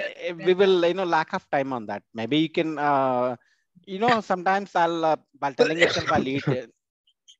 Okay. Can you increase something like 20 minutes at least? We'll see on that. Okay, sir. Usually we have 10 minutes. They told me it's a 10 minutes break, and I'm extended to the 15 minutes. So meanwhile, if anyone have any questions, I'll take it. I'll try to answer them. Okay, sir. No issue, sir. See, few things in our hand only. If you ask me like a kind of these kind of things, I can't do. But just wait for some other meanwhile, I can take it up some questions or some from the people. That is in our hands only. That and all is not required to ask. Okay. And also we will get the recording each session, right? Yes, madam. You will get the recording. Problem will be resolved. If you are going for break for 5-10 minutes extending, you can cover it in your record. Exactly. Yes. Hello, sir. Hello. Hey, am I audible? Yes, Pratik, we can hear you. Yeah, can you elaborate that how much effort should we give in every day so that we can land a good DevOps? How much you can, buddy? How much you can put on? How much possibility you have put in that effort? Then you will get more easier thing. Beside my organizational work, I can put in at least 2-3 hours every day, I think. That much more enough, man. So yes, thank you. That much more enough. Like if you're putting 2-3 hours on every day, it is much more enough. Guys, please, don't put like I know Kannada, I know Telugu. Please don't put in that like that. It's like we are very sorry. Please don't put in that way.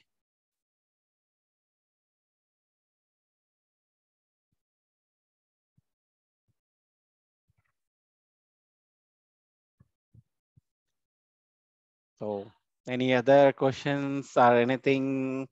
So like we have another 30 minutes for the same questions. Hello, sir. Yes, Annapurna. Sir, can you switch on the video, or who are the participants who are willing to switch on the video? So it will be I think the class will be more optimized. So there will be some kind of discipline where we can learn the class better than what we are learning now. So is it fine or what? If you want switch on, you can happily do that, madam. Don't ask me my video because I mean like, you know, switch oning the video only for myself, which is not, sir, a way. I'm expecting you to do that. So if we can see you, no, so the learning process will be different. So yeah, but I am not sure on that. You know, even I'm like, see, I have to sit it up in a 4 hours and I have to talk in 4 hours kind of thing. Okay. Okay, so it's not that much easy for me. Okay, sir, fine.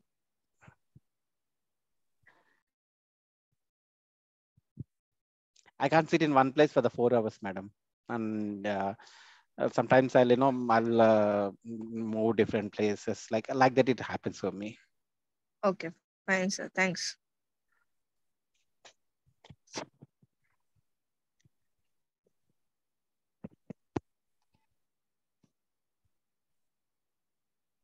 Shiva, coming to the last question around certifications, I think that if you can cover a little bit, what DevOps certifications we can do after this course. I mean, like, for example, I do an ITL training. I can do foundation, I can do practitioner, I can do ITL manager, I can do ITL expert.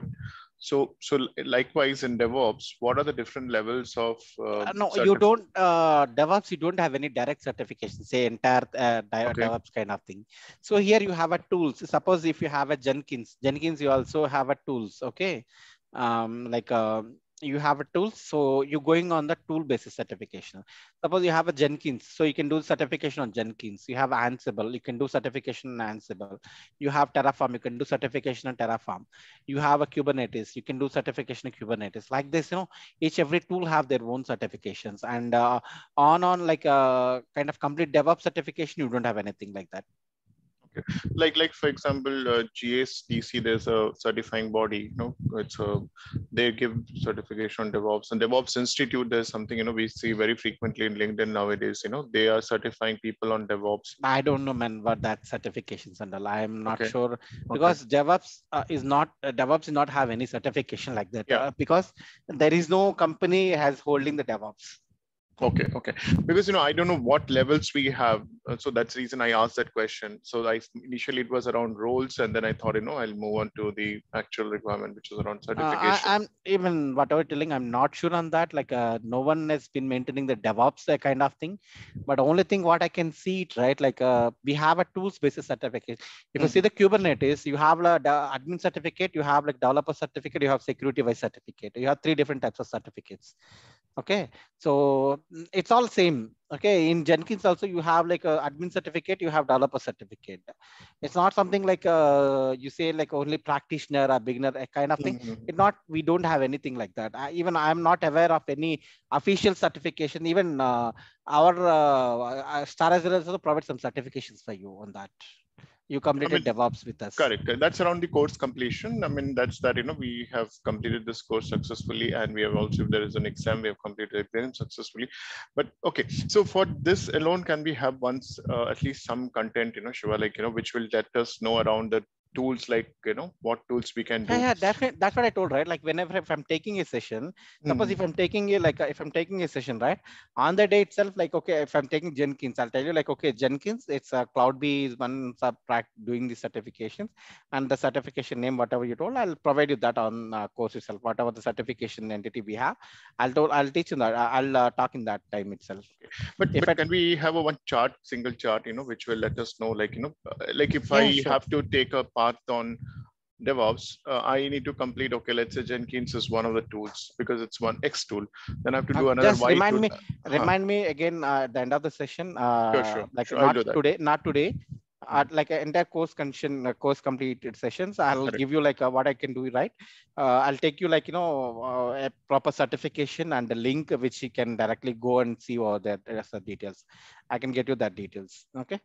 But not now, after the course completion kind of time, just remind me, I'll prepare that slide for you. Right, got it. Like I'm just giving a simple analogy, right? If I be a business analyst, he needs to be trained. I mean, need to know some tools. Or if it's a tester, he needs to know X tool. If he's integration testing, he needs to know X tool. If he's doing different other levels of testing, like reliability testing, stress testing, so they need to know security testing. They need to know different tools. So based on roles, you have different tools to know, and also based on the role, you have different certifications also. Like testing, they have different certifications. So in that analogy, if I take what in DevOps certifications I can do, yeah, I'll remind you at the end of the course, Shiva. Sure, I understand completely. See, I'll tell you, in entire DevOps, right? So some people purely work on the core DevOps engineering. Some people purely work on the Kubernetes. They don't even work on the Jenkins kind of thing. So some people do operational only, like from the Kubernetes perspective. They usually day-to-day activities do the Kubernetes. Okay, if for them, if they're getting trained on the Kubernetes, they're getting certificate from Kubernetes, that makes sense for them. Okay, but sometimes you're working on the Jenkins only. But testing people, like on the entire time, they'll work on the only one test suite. They're not going to work on the different test rules. So that they go to fix for them. Yes, you're going to use this test suite only, and you're going to practice on this thing. You get certified on this thing. But DevOps is not something like that. No, that's the reason. Like we're going on the multiple. Even I'll tell you, today now we're working on one tool. Tomorrow there is one more tool similar. One more tool is covering that is more effectively. We will switch to that tool. Even if you have a certification, that won't be useful. Believe me, that is the kind of scenario we have with the DevOps. Today you may have one tool. Yep, sorry. Sir, I want to add one more thing. Exactly, DevOps and today now in the market, I have found some other operation tools like AI Ops and ML Ops. Yes, madam. Tool maybe. Chat ops also is there. So yeah, what are these actually? So how are these interrelated? I mean, are these interrelated or are these different flavors or AI ops, FinOps, one second, chat ops? One second. Okay, sure.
Yes. So, if you compare like your ML ops or AI ops, all those things, those are also different tools and technologies. Also, it's not related to your DevOps, but where DevOps is being utilizing for that creation of the platforms.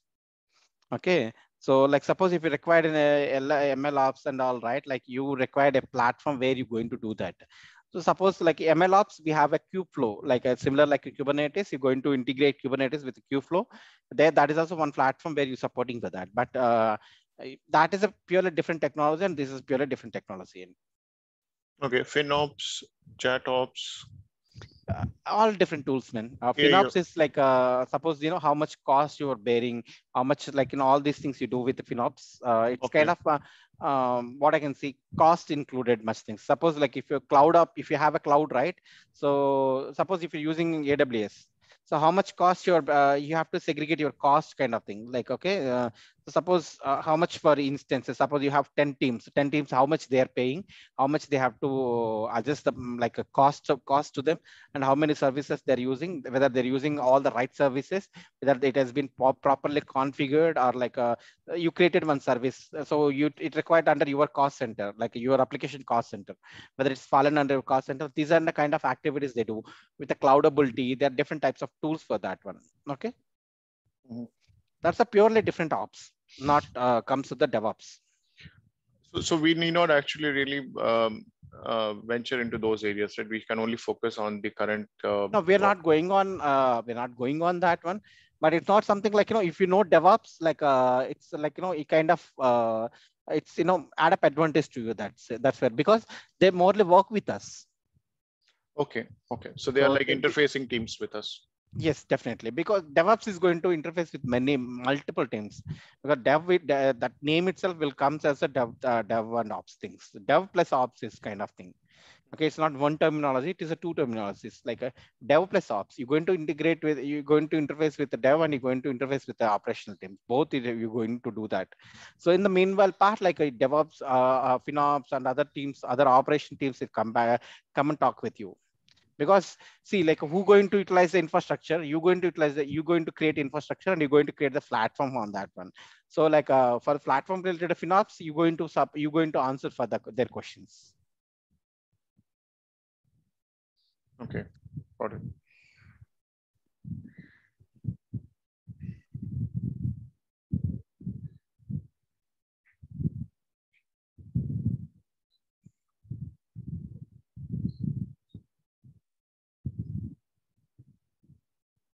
So what is DevSecOps?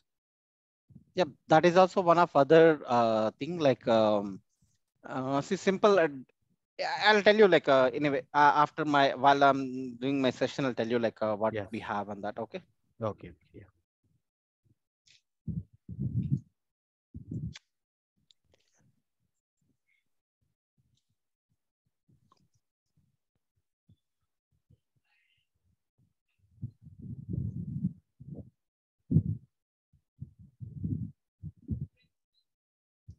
So, sorry, I'm not aware on the complete certifications that Star Result team providing on that. You can, please work with Star Result team on that one.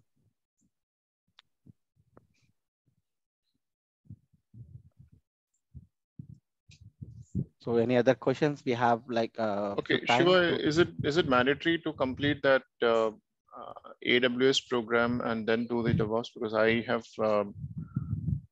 I've enrolled for both, but that is going to happen after I complete my DevOps batch. So this is my first program, and then once I complete this, I'll move to that AWS thing. So okay, that is fine. That is fine, right? I can. Yeah, fine. See, while with the cloud, you're going on the cloud engineering, not DevOps engineering. Cloud is a different, and DevOps engineering is different. Okay. So both are two different roles.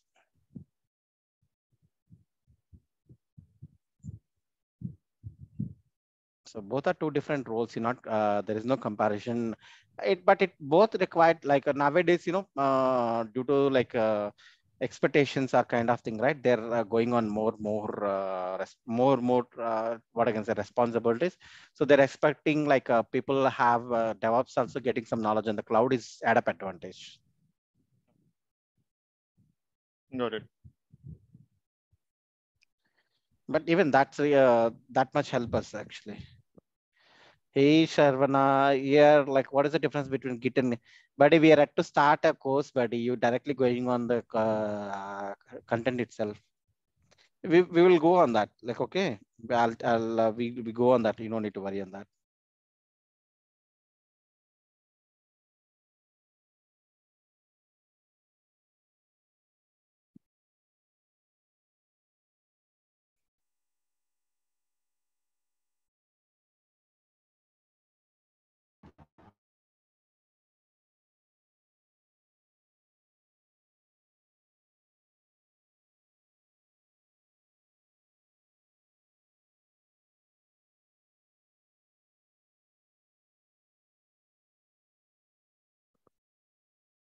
Okay, any other questions, guys?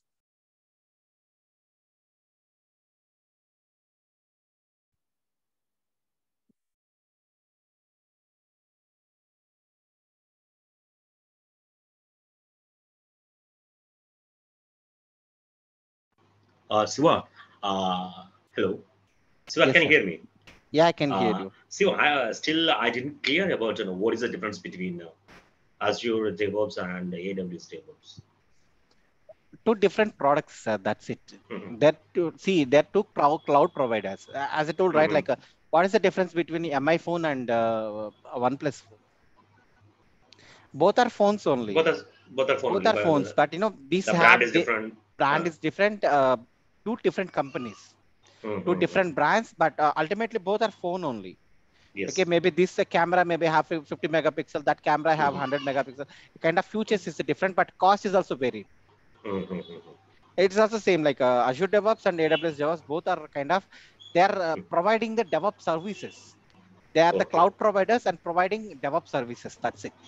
Okay, which one is very familiar?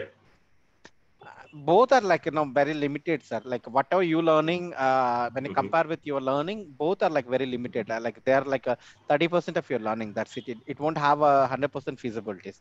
Now, whatever the DevOps, right? Like they simple things are. I'll tell you, Mhm. like what are the tools, right? Like most, not only now, not with this Mhm. DevOps, what are the Mhm. tools usually you have in the market, right?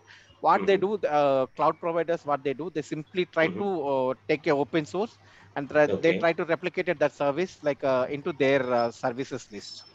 So Okay. that's Okay. how they can offer, and that's how they can attract the customer. Say like this is open source tool.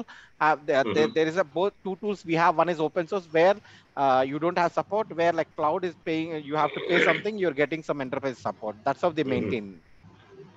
But I have seen in many web portal, many places, they are always asking for or looking for Azure DevOps. So that's why I'm asking you. No, I that didn't find out.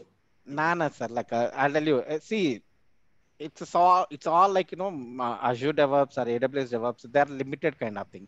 So you Mhm. won't have 100% 100 all the features whatever you have here. Okay. Okay. Okay. They're like simply they have a pipelines, they have Mhm. artifacts, they have pipelines, they Mhm. have like limited kind of thing. So that's very Okay. limited. You can practice it well, but Okay. that if you require to use that, you require to use Mhm. your cloud knowledge because they're the Okay. cloud services. Oh yeah. Their interaction and their like entire things is like touch base with the Mhm. cloud only. Okay. Okay. Okay. Okay. Okay. So Sir. that's where right your cloud that's what I'm telling. Like nowadays, you Mhm. interaction with the cloud and interfacing with the cloud has become very high. So Mhm. that's the reason nowadays you might see like people, the expectations you require to have a cloud knowledge and they require to have DevOps knowledge. Okay. Yeah. Yeah. Very clear, sir. Thank you very much. Yeah.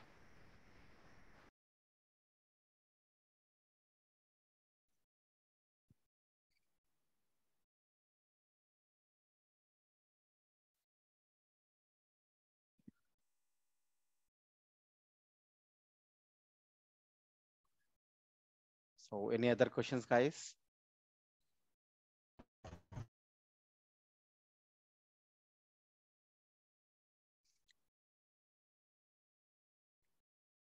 You can ask any question, anything related to your these things or related to this thing. I can definitely answer you on that.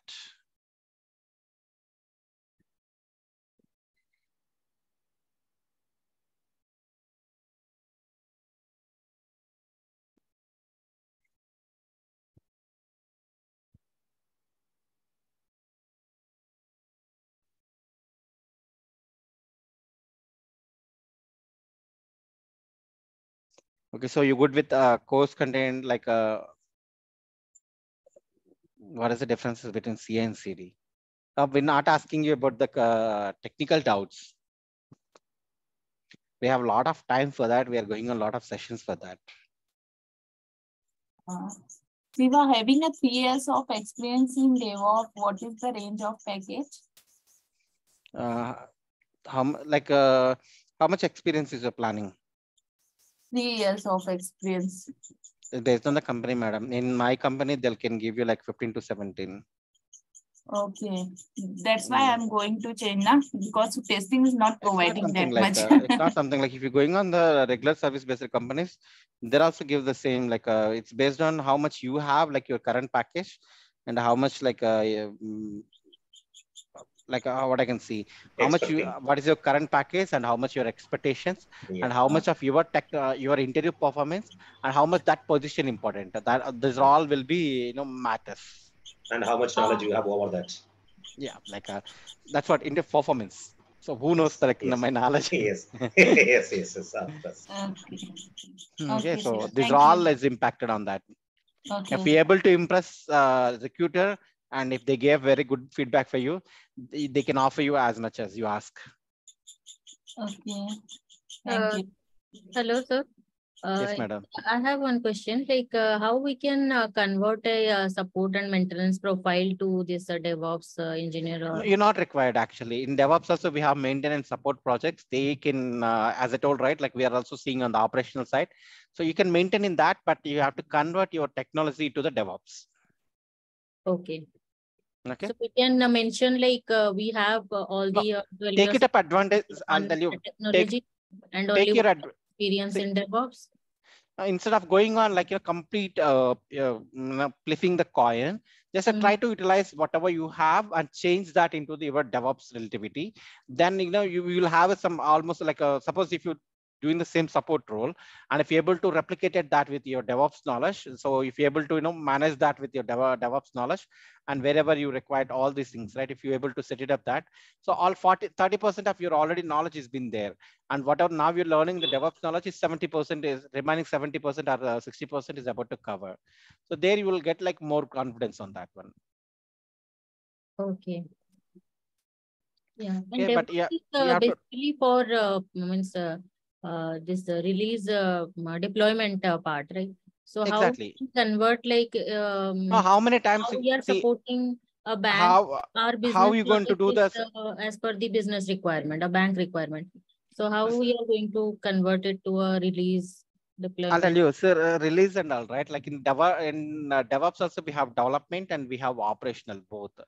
Okay. So suppose in the release, right? Like how many people gonna use for the release? One people only.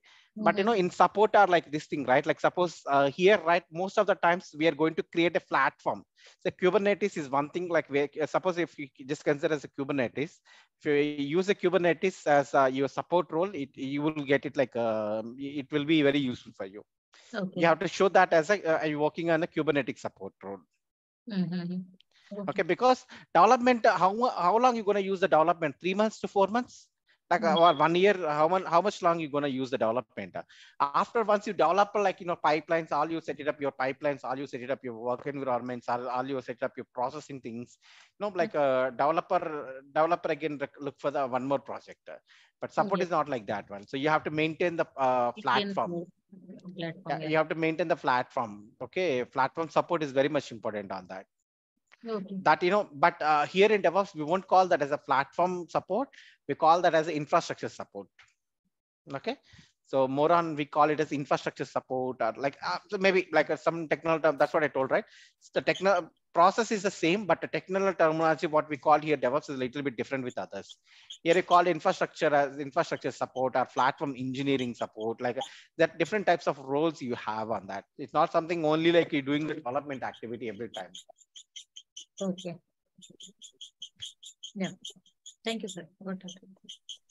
But Shiva, infrastructure support we are getting from cloud, na AWS and Azure, like here in DevOps.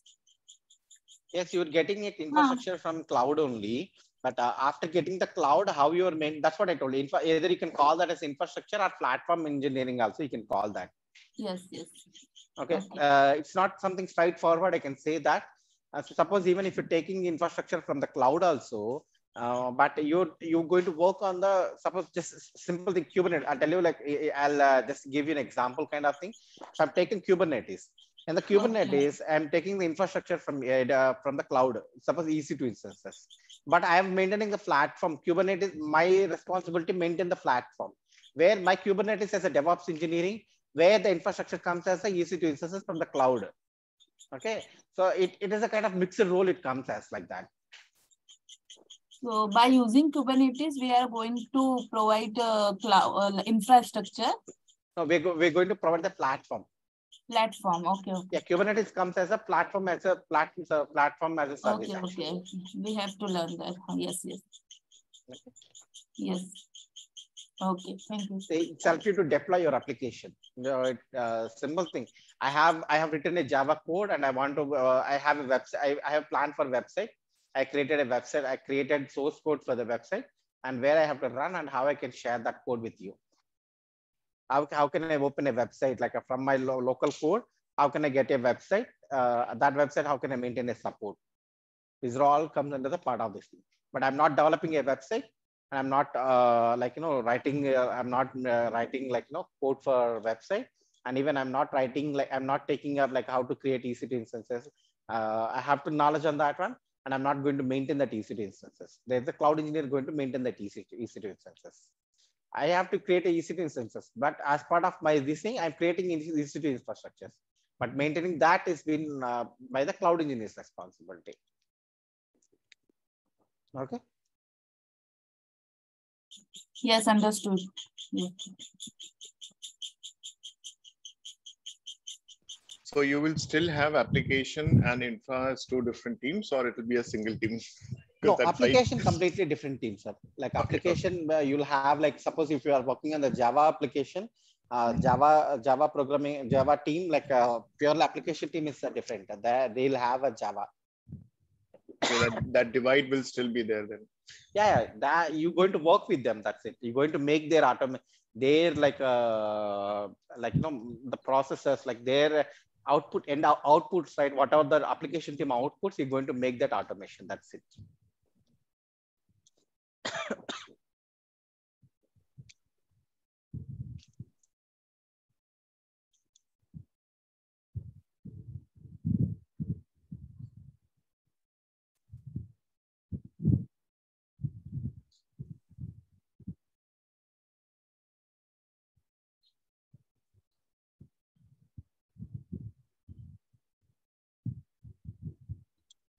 Any other questions?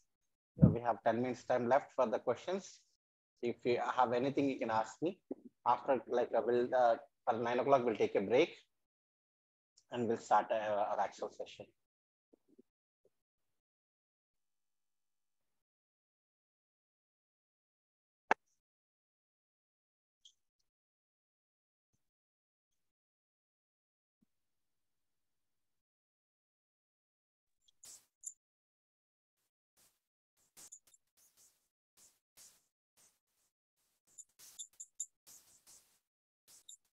Shiva, is Star Agile is going to conduct the mock interview at the end of this course?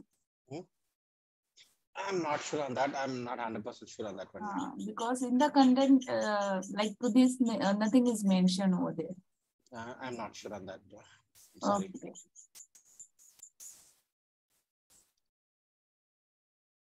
I'm not 100% sure on that.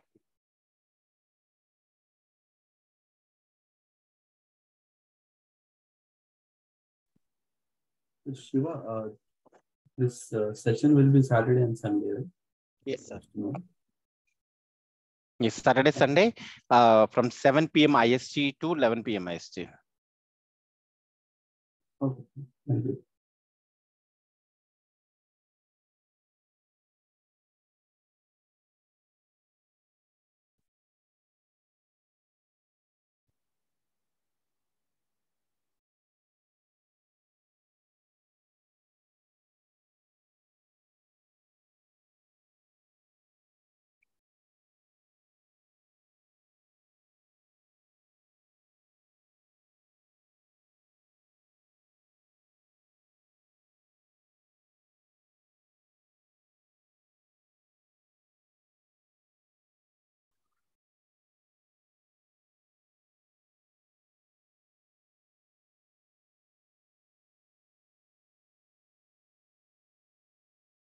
Okay, any other questions, guys?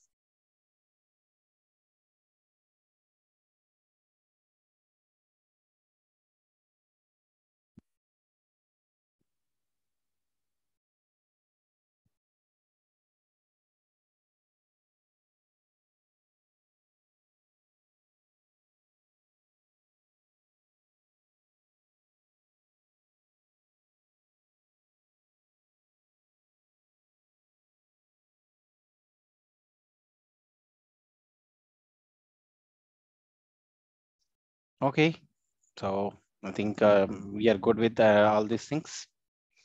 So we'll take a short break and we'll be back and we will start our actual sessions. Okay. Sir, I have one generic question. Yes, madam. So, means this a non-IT background people, what role they can opt in DevOps? They can role, they can opt any role. There is no specific. See, suppose if your platform, if you're support kind of thing, you can look for your support kind of activity more because you have some add up advantage. For them, it's anything. They can what role they're comfortable feeling on that, they can take it up any such way they can, place their resume because they don't have any background, right? They can take it up anything. Okay, yeah. I can mention some specific, like which will be beneficial for us in future because since 9 years we are serving in electrical sector. I'm serving. No, sir, like, Then- I'll tell you simple thing. We are like you're going on the course with the same all the people. Okay, Okay. how what you have comfortable is matters. That's what I'm telling you. Like, see, if I'm telling you one thing and you're not comfortable with that, you're not a kid like forcibly making you study, right? Mhm.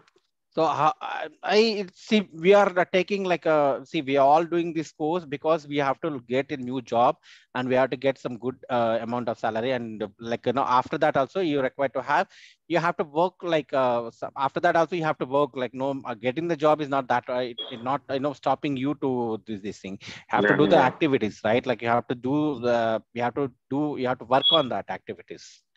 So better like if you choose the way you comfortable, because I'm telling it the same for all the people. It's not something I'm missing only going on this thing, I'm missing on that people. It's not something like that. Okay. Okay, sir. Okay. No So further question. yeah, just you have like open for anything. You can take it up. Your how much what you want to have and what you want to learn, like how you comfortable and which way you can go on that. Okay, okay. We'll discuss on that. Okay, on that matter.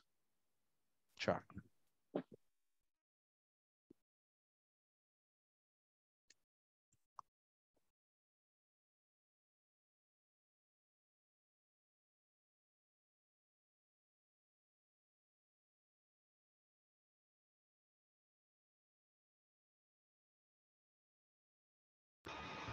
So Shiva, when are we resuming the classes? Like around 9:15 or? Yes, we will take a break by 9 o'clock and we will come back by the 9:15. Okay, okay.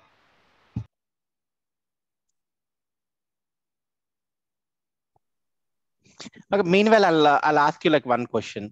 So, how many people are using like your ICICI Bank or HDFC Bank accounts, bank accounts?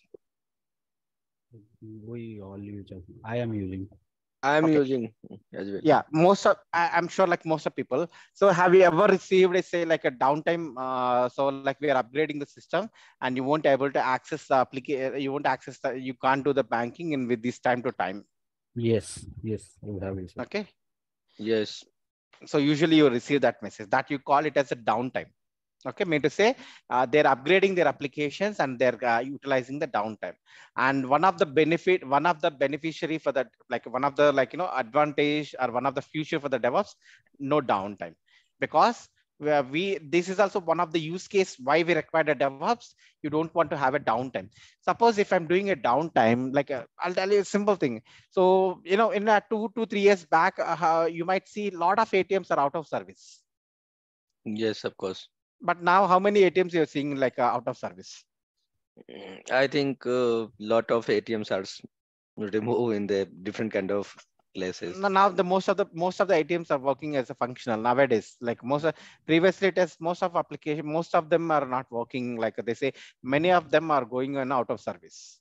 Yes. Because of because of downtime, because of application unavailability, because of application like a lack of like what I can say latency. There are like a lot of reasons, but with the DevOps you not have that is not happening. That is also one of the reason why people need to learn DevOps, why people are migrating into the DevOps. Okay. And see, suppose like in a even I told like IRCTC scenario, right?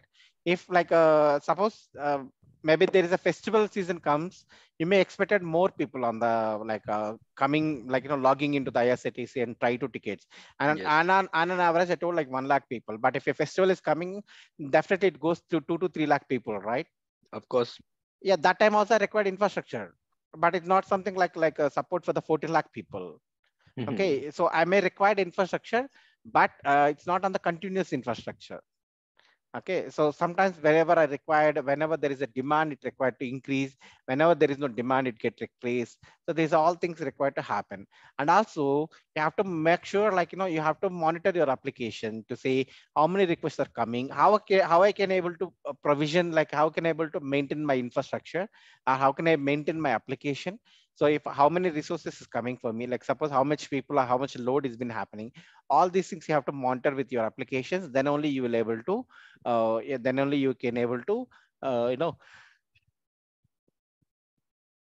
then only you can able to replicate like fixing the issues, or like resolving any of or like you are increasing your infrastructure based on functionality, based on whatever that, based on your monitoring. Monitoring is also one other key factor for the DevOps. Okay, so it's very agile way to manage capacity and demand. Sorry. No, I said it's an agile way to manage capacity and demand in DevOps. Yeah, not only that, it's like how much your resources quota is been required, how much of it has been happening. You can monitor many things, like not in the Azure. If you're going on the like SRE method, so like a site reliability engineering method, right? So you're going to monitor each and everything. Okay, so it's not something like a simple request kind of thing. Like suppose if I gave request, and response time is not only the matters here. Okay, so how much time it taken for the request and response, and how much time it is going on, like how much CPU is consumption for the each request. So there are like plenty of ways you're going to monitor your application. That comes as a part of SRE. Okay, so like that is also like a additional responsibilities to the DevOps. Okay.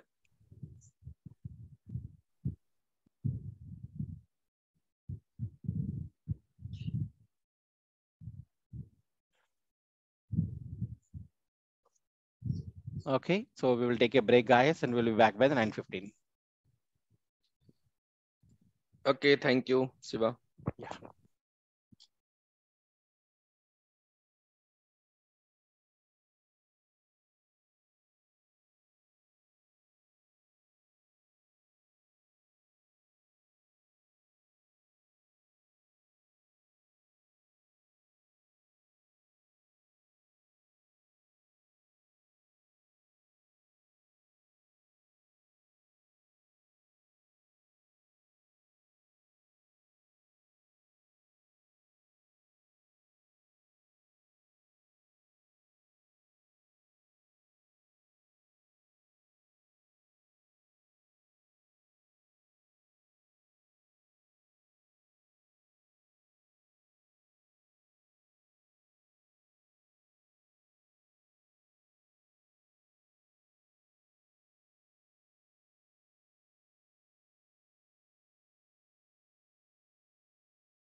Hey guys, I'm back.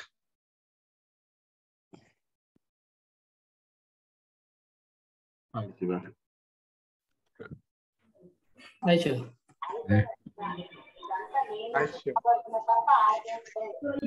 Hmm. Hmm.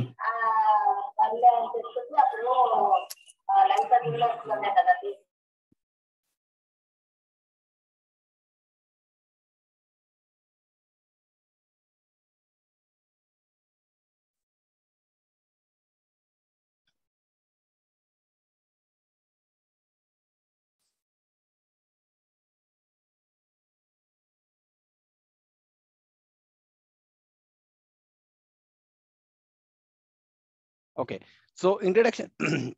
If you see me, like introduction to the DevOps, what I can tell you, right? Like this is, you know, when you enter like a DevOps in your, like when you enter in a Google, it shows this is the image, like the first image when you talk about the DevOps. Why it will always show you this image and what it related, what it shows that image, what this image is representations. So if you see the theoretical here, the idea behind DevOps is to demolish the wall between development and operations and encourage the more collaboration and accountability between both groups so that everyone feels responsible for the code no matter Sir, where it please is. be a bit louder, sir. Okay. So if you're able to see the diagram, right, like what it is explain, what the diagram representations actually. Is it fine, madam? Okay. So this picture, it here you can see the two colors. One is like kind of light. Hello, sir. I think it's not on a presentation mode. No, not in presentation mode. I'm able to just I'm sharing you screen. Do you want that in the presentation mode? Yes, yes. Yeah, now okay.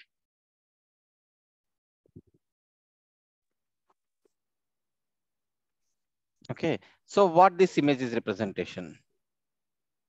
Okay. So if you take this image right, here you can see the two colors. Like one is like a kind of blue color, one is like a kind of amber color. What that representations?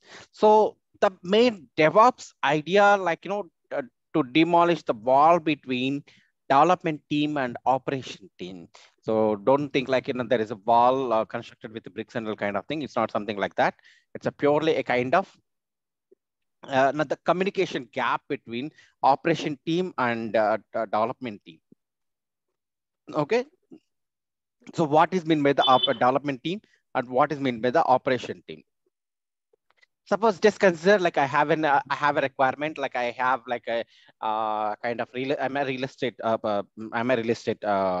company. I'm owning a listed company. I want to sell the flats in online, or like I want to showcase like about my company, a website. I want a website. Okay, so now what I'm giving, I comes to the requirement, say, hey buddies, I want to have like I just went to a software company saying like, hey, I want to have a website for my real estate business, and they can do like a lot of these things. They can able to see like what are the constructions I've completed, what is the ongoing constructions, or like what is kind of these things are like about myself, what like about the builder, like what this doing, all this kind of information it required to present in that website.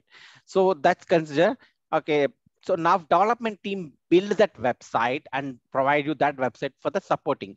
Mean to say wherever, whenever, like some people going on that one, or like once you completed this project is completed, and you have to mark that as a completed project, and there is a one more ongoing project started, you have to update the details. These are all after the development of activity, it is moving into the support people. So support people maintaining that that website required to be that website required to be accessible every time, as well as like there is a small changes, there is some operational changes required to maintain, that is also support team is maintained. So that is what you call development activity and operational activity. Okay.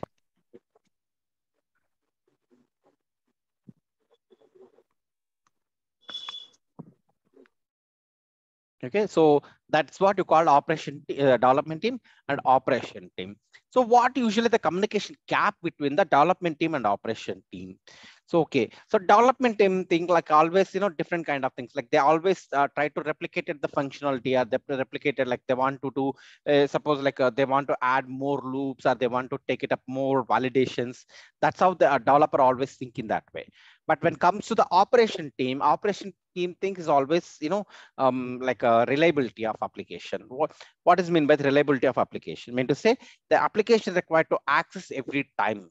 Okay, and also request and response is required to happen very quickly, and application are like whatever the website, it required to be easy access and a very faster response. Then only they have like they reduce that active, they like what I can say, they get to reduce the like lot of issues when seeing on the reliability side. Okay, that's what you call reliability. So operation team is always think in that way. When developers going on like different type of functionalities, are like the code they return it as more on like a complexity way. Operation teams always think, okay, developers going on the complexity wise, they're not going on the easy side, so it is very tough for them to maintain, or like it's very tough them if they're coming on the more frequent changes, it's very tough for them to maintain the packages, it's tough for them to maintain the updations. Like suppose today application team has designed some changes and they send it to the operation team found there is a bug on that one. So like this, they always fear that, okay, what are the development team coming up with ideas, what are the development coming up, the changes is not an efficient thing, or they are not in a properly tested, they're not in a kind of this thing. They're always in that way only. So they won't have like both teams is always a kind of a fight happen. No, that change is not required. Why you do these changes? Why these changes is like this? So they always come up with a kind of lot of questions and a lot of communication gap happen. So now in the traditional software development lifecycle, that is was this thing. So now a kind of a new software, new SDLC method, mean to say new software development lifecycle came up as a DevOps, and it trying to trying to reduce the communication gap between the development team and operation team. Okay, so if you see here, it shows me that like kind of an infinite loop. So see here, it is started here, it is going on, it's going on, it's going on again, it started here.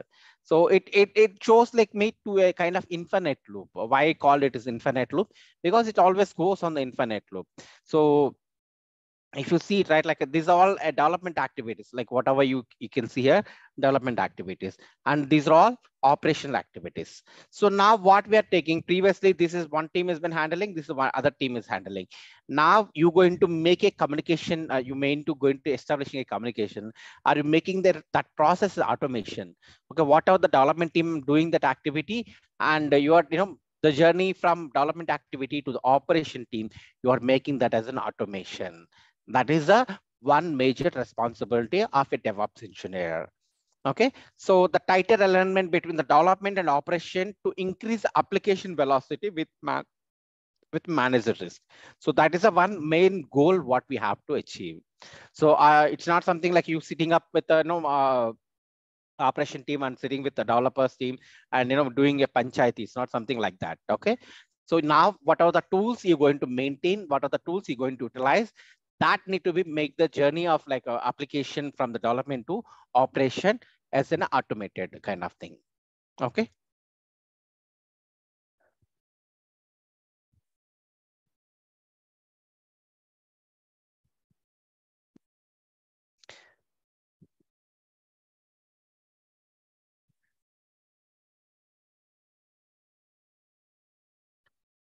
I'll take one more.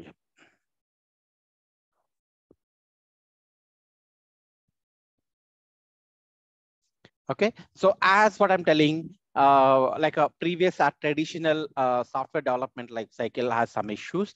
Now we are overcoming that. With my DevOps kind of thing. So what are the previous traditional SDLC models we have, and how it is differentiated with DevOps? That we're going to see here. So what is the SDLC method? So what is the SDLC? Nothing but software development life cycle. Mean to say from where the software like actual thing started and where it ends. That entire life cycle, what you call software development lifecycle, that you call SDLC, software development lifecycle. So to support for the software development lifecycles, like we have on the screen, you can see three different types of methodologies. One is a waterfall model, and the other one is Agile methodology, DevOps methodology. Waterfall model is like a kind of older times, like in 2018, 2008, 9, and 10. That time it's very common, like, and very first successful SDLC method it has. Okay. So next is Agile, and in after 2015 and 16, the Agile methodology is coming, and it is also like very good. They have like it went on very good high kind of thing, and later we have a DevOps. That is also comes under the 17 to most probably been into the 13 and 14, but it elaboratedly coming into the 16, 15 kind of thing only. But Agile took like more on this thing. Now, like every people are going on to the DevOps. So we will see like what is the practical differences we will see between all these three models. Okay. Sorry, all these three methodologies. We will see like what is the practical differences. Okay. If you see that waterfall model, right? Yeah, if you see the waterfall model, so what, like as simple, right? Like I told you, like I required in a website. Just consider I required in a website. The requirement of website. First thing, like I'll say, I'll talk with the business people. Say like, hey buddies, I required in a website, and I required in a website. So they'll say, okay, sir, like I understand. What is the business? What is the kind of things you require in your website? So they ask, what is your requirement for the website? So say I required 5 pages. 1 page I have to give a completed projects. One page I have to give ongoing projects. 1 page I have to give about myself, like about builder, about like when builder born and where builder builder have any awards. All those things I have to see. And one thing for the registration, or one thing like kind of similar like this. I login page to my these things are like kind of these things. So that is a one, that is a way I want to I want to give my website. Okay, good. We understand the functionality of your website. Now, what are the technology or you want to go on your website? So, okay, I don't have much databases kind of things. Like I want these things, I want that thing. So I want to go Java technology. I want to go Node.js technology. All these things, you fixing the technology. Then they're creating a wireframe. So like your website look like this thing. They'll do the design of that. So first the requirement gathering. They gather the requirement. What are the requirements they have? They'll gather the requirements. And then after the requirement gathering, they do the design of that. Okay. They do the design of that. When to say like, okay, your website look like this thing. It will come like this thing. Now that design, we have to create, once you have the design, you're going to write a code for that, and you're going to develop that particular wireframes, that particular websites with this code. Okay. And next you're going to do the testing, and next you're going to deploy. But in the waterfall model,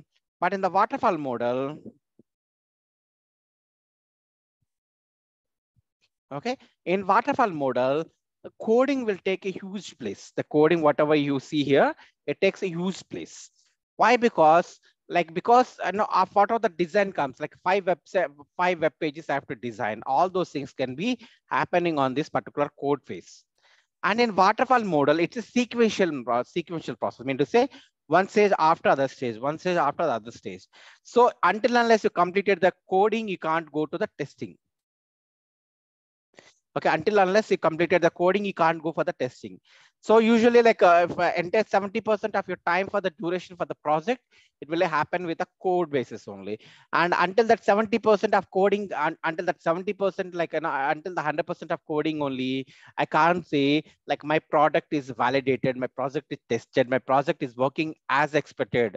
So we won't have that confidence to the like a client. So whoever the client, like they can't get a confirmation because it's not tested. You say like you develop the project, there are like hundreds of bugs you will understand, you will identify once the testing is been started. So but 70% of time has been utilized by the code basis only. So now we here, right, like maybe just consider like some practical problems. So now client thinks like that today this is maybe one requirement. Tomorrow again he'll change like requirement again. Now it has to go to the requirement phase.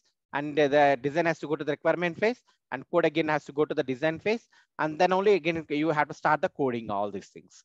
So it has happened a kind of round robin process. It's a kind of never ended process.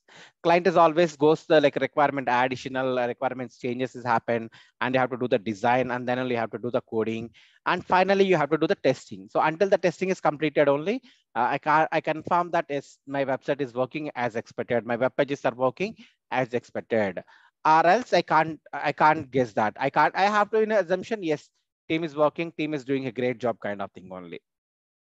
So suppose one person like who was there from the start of this project, he designed two web pages, and he left the organization. Okay, but testing team identified some problems over there, and a new person joined in that team. Now again he has to understand what is that, and he has to fix that all the problems. It is also kind of a big challenge kind of thing, like resource crunch. And a resource crunch is also one of the bigger challenge in the waterfall model. So you can't you can't keep the resources like every time, and resource crunch maybe happen, and you have to see that. And testing is also like you will have suppose you may created this logic in once, and after the client maybe change the logic, but you not remove that from your code. So there is hundreds of bugs or hundreds of mismatches with your requirement to your code. There happens all these things again. Testing plays a lot of time. After final confirmation of the testing, only going on the deployment actually. Okay, this is a waterfall model. It's a purely sequential methodology. Sequential mean to say one step after other step, mean to say one step has need to be completed to go next step. Okay, so with identifying these are the many problems, they come up with an agile methodology. This agile methodology, it comes in the starting of early 2012 kind of thing. From the 2012, it has a huge huge it went on the huge repetition and very big market from 2015 or like 2014 to till the date. Even till the date, many people are using agile methodologies only. Okay, so what is the differences between agile methodology to waterfall methodology? So here, right, the design phase is a quite common for both. Okay, for both design is a common. After that, here, right, they're chopping that the requirement it's into the bits and pieces. They're chopping the requirement into the bits and pieces, and they're adding the test cases to the each and every bits and pieces. Suppose, as I told, I have 5 web pages. So my 5 web pages, I chop it up to the 5 requirements, and each requirement, each code is like going on testing for every time. Okay, so that's what they call the sprint planning, like a PI planning, sprint call, like a scrum call. All those things is happen on this SL to understand the underlying what happening on the progress side. Okay, suppose this sprint, what to say, this sprint, this 2 weeks time, what have I done? I've done a coding. Okay, that required to go for the testing on the next week. So by the next week itself, application like a client will have, yes, this bits of code is been tested, and I can, okay, I'm confident that yes, there is a progress is happening. I can see that. And even now, what are this week code has been complete testing, right? So even the developer left also, like whatever the two code tester confirmed that yes, this is working as expected. There is maybe a new requirement. A new person will work on that one. So that kind of problems also has been resolved kind of thing. But the problem is here that it is only do the deployment. After the deployment, mean to say after you completed the coding, when it is going to the production, when it is happening, when there is no idea, like in your in your Scrum calls, you're using Jira, maybe a kind of tool, right? There also you always see that, okay, accomplishment, that's it, completed. You won't see that when that is going to be deployment, when that going to be live, when that is going to be production. You won't have any idea on that one. And you will always see in the development perspective, yes, we developed that and tested completion, and then you're closing the ticket kind of thing. That's how it is usually happen. But you're not after the completion, testing completion, you don't know when it is going to the live. Okay, until unless your manager is telling, okay, this piece, the bits and piece, this piece is went on the live kind of thing, or this entire piece is confirmed by the client, they confirmed the UAT kind of thing. So you won't get any confirmation that you're not required to worry on that one actually. Okay, so that again, like some other team will take care on that one. When that is required to go to the production, you will attend the cab meeting, like a change management team, confirm that this changes is looks good, then only it will goes to the production. Maybe some on like a weekend kind of time, they'll take it up some downtime and they'll do that into the production kind of thing. That's just happen. But now you never know what happening on the production perspective. Okay, so now, right, they saw, yes, this is this Agile methodology looks good, but it's not happening. It's not worry. It's not, looking onto the operation side. Why can't we create a new methodology, new SDLC methodology to look on the operational side as well? So that's where they come up as a kind of coding, testing, developing, deployment is happening on the very frequently.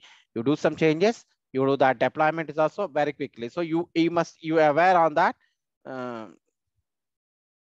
You aware on that one, like where it has been happening and when it is happening, what it is happening, because of you doing the development team is doing testing, team development doing coding, testing team is doing coding, you do the deployment, you created the deployment process, you enable the deployment process, how the deployment is need to be happen.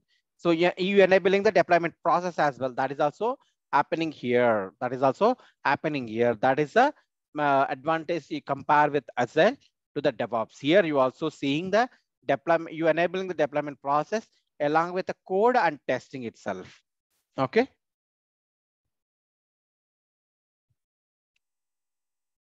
So these are like, you have like a lot of differences when compared with multiple, what I can say, multiple SDLC methods, or you can see evolutionary of SDLC methodologies. Here you can see that.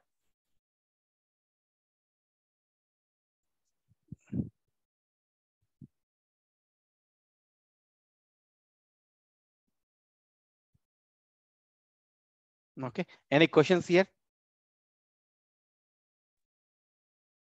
Yeah, I have a question here. Like, so usually in the agile also, maybe like we have a low environment where we develop, and the next environment, maybe the stage where we test it, and maybe pre-prod environment where the code moves, where the UAT and other stuff happen, and later it go to the production environment.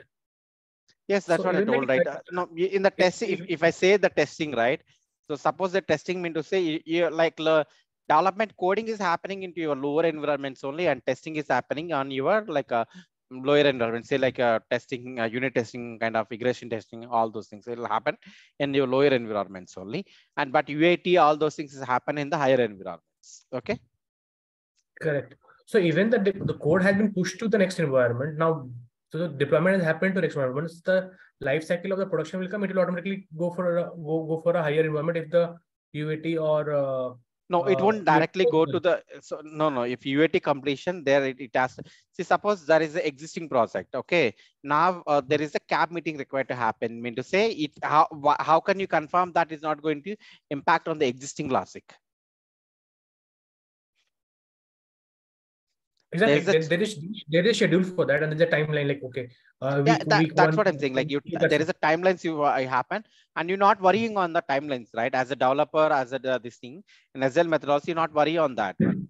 So some other team will take care on that one, like when that is required to be scheduled, when that changes is has to go process, and whether the process when you're going to support all those things, you're not required to worry in Agile methodologies. Correct. We need not to worry about it. But the deployment is happening right on the regular basis. No, requirement is happening. Yeah, requirement is happening, but you not worry on that one, and you don't know what is exactly happening on there. Okay, someone will be taking care on that one. That is the responsibility of other team, not our team actually. So they're also a DevOps team set who take care of the code deployment in the higher environment. No, we didn't discuss about the DevOps team here. Okay, we're discussing about evolution of these things before DevOps coming, right? So you have a very normal team. They won't like so here you don't have developer DevOps team here. Okay, in Agile methodology, previously you don't have a DevOps. Before this evolutionary, we are discussing about before the DevOps. Okay, now you have like now, I could see some DevOps has been also utilizing Agile methodology.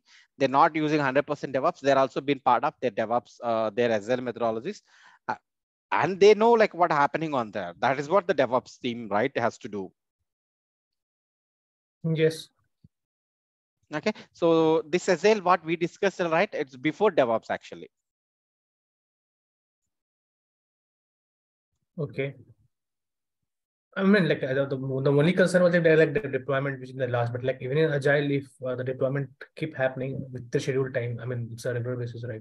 To the next requirement.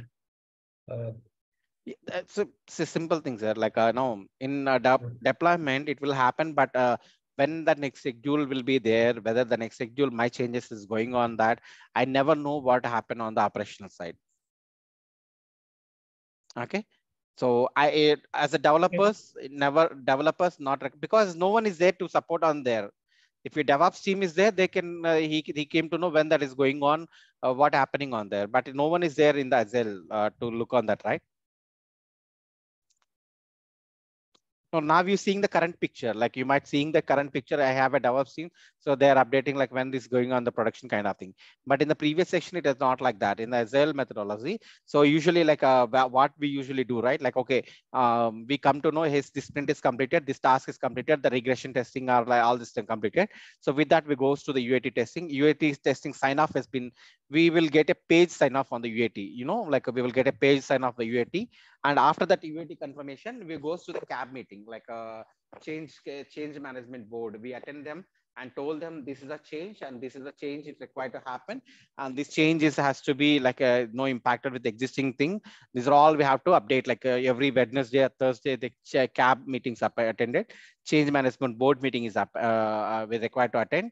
And that only like we have to see the downtime, and then only we have to make our application changes. These are all process you have to follow in Agile, but you don't know what happened exactly in Agile.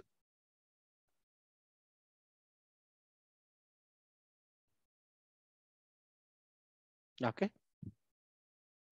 So this is a process you never do. A developer never do this process. A developer never attend the CAB meeting. A developer never goes to the, like when there is a downtime, when my application required to be changed, when my application package required to be changed over there in that. So you won't do that all. So now, if the DevOps comes, you're not required to attend the CAB meetings. You're going on like you're directly doing all these things. That automation process, enablement automation process is happening into the all the environments at the same time. It is also increasing the previously, right? Like deployments maybe happen quietly 3 months, like 3 months once, or like that. Longer duration it will happen. But now we are doing that frequent deployments actually because of competition. That's that's also one of the advantage. We have to do a frequent deployments because of the market competition. If I'm doing like there is a new feature enabled with other competitors, I have to enable that feature as quickly as. So to do that, I had to do a frequent deployments. How I'm doing that? With the help of the DevOps only.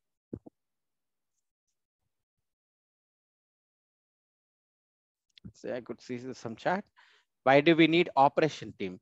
So operation team is like, to maintain your application. Okay, so suppose now your application required to be accessible every time. So operation team will make sure that 24/7 they monitor that application and make sure that application is available 24/7. So that is one of the help of operation team. One of the activity of application team to say, sorry.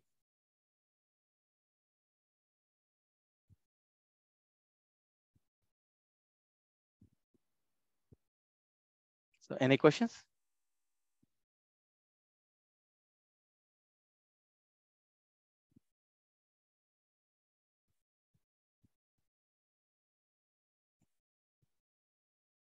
No, like I didn't discuss anything on the CI, but it's not related to the CI.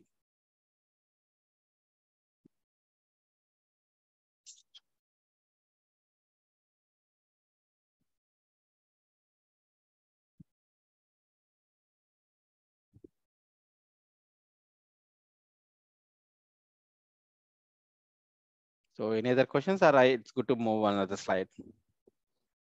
Yeah, good to move on other slide.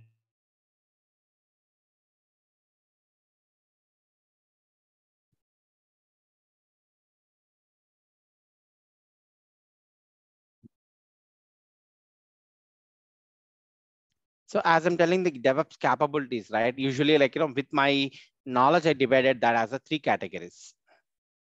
Okay.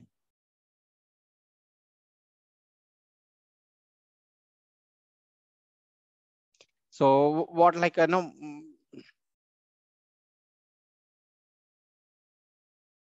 so like, sorry, what capabilities usually you have provided with the DevOps?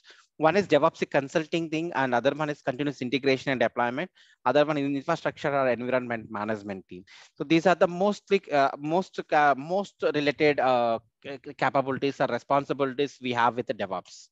Okay, so DevOps consulting mean to say like a kind of professional, like a architects level, 10 plus years of experience people, project managers, all these things are come under the consulting part. Okay, they do the DevOps assessments and the strategy plannings, architecting, tool stack, identifying the traceability matrices, anything related to the DevOps kind of thing. So the major thing is tool stack constructions, architecting, as well as strategy planning. These are the major responsibilities who usually like 10 plus years of people has to do that. Okay, like maybe architects level or like kind of project management level, that people usually do these activities actually. Okay. Next is CI/CD. I mean to say, sorry, CI and CD. Just in your process, in your normal terminology, we call that as continuous integration and deployment. So, like this is purely DevOps engineer role. Okay, it's purely engineering role. Okay, it's purely engineering role. I mean to say, like an engineer comes up and created like set up a CI/CD pipelines and an automation process, like a developer role kind of thing. Okay, he'll come and do the development activities. All those things has been here. Okay, it may be from the fresher to like from like 8 to 9 years of people usually do these things. Like even fresher to 7 years of people usually do this thing. DevOps engineering role actually. Okay. So they do create a CI/CDs, they do like set up environments, they all do these things. Next, we have operation, infrastructure and environment management. Infra people as well as platform engineering are like, they have plenty of different roles for this thing. Either you can call environment management, maintaining the environments, or platform engineering. They have many nodes. But these people, like, after the deployment is happening, maintaining the platforms and maintaining the infrastructure as infrastructure. So more on like, admin level kind of admin activities, like to say Linux admins, any of other admins, very suitable for this position. These also have ops. We call this as an ops team, like ops team actually. Operational team, we call this thing. These also have a huge play. Development of activities will take like it won't take more than much time, like 3 to 4 months in development DevOps actually. Or like if project is like a very complex project, they're happening for a longer time, they maybe keep 1-2 resources for doing the development activity. So after the development activity completed, maybe they keep one resource to do that, like CI/CD, any errors on the CI/CD, that and all they do.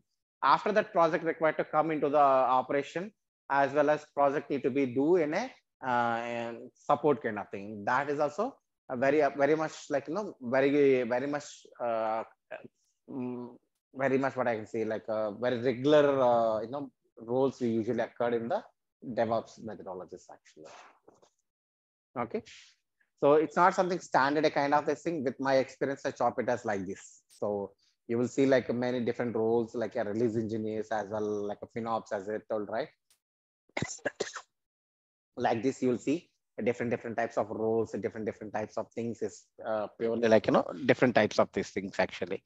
But majority of the responsibilities under the fall in this category only.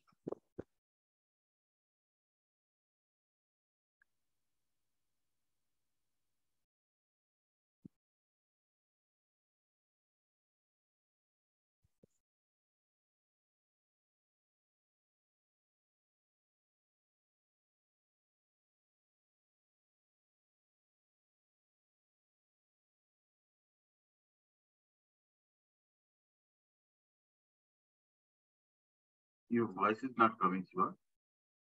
Am I audible, guys? Now. Oh, okay. No, I'm just seeing like any questions. I'm just asking any questions if you have. Oh, okay. Any questions on here?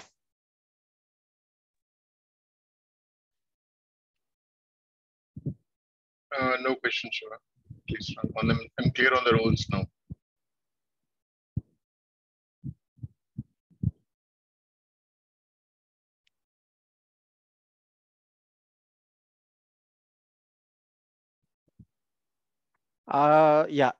Differences between DevOps consulting and infrastructure and environment management. So DevOps consulting role mean to say like, suppose there is a new project being there. Okay, so suppose there is a migration project and a new project comes up. So how that project required to have, what tools it has to be required for that one, and how the architecture required to happen. So like where the workflow need to be happen. So suppose if the resource is coming, like what tools I have to, what DevOps tools I have to use, and what kind of tools, what kind of technologies stack we have for that one. All those things, we'll decide here in this consulting work as into the DevOps. And coming to the operation and infrastructure and environmental management kind of thing. So you do mainly like, infrastructure support as well as infrastructure ops or support role are like operational activities. All this comes under this role actually. Mean to say after the production, the guys are maintaining the production team actually. These guys, purely like responsible for production activities, all those things. Okay. Operation team, nothing but production support team. Whoever maintain the production thing, whoever maintain the production, they call it as operation team as well.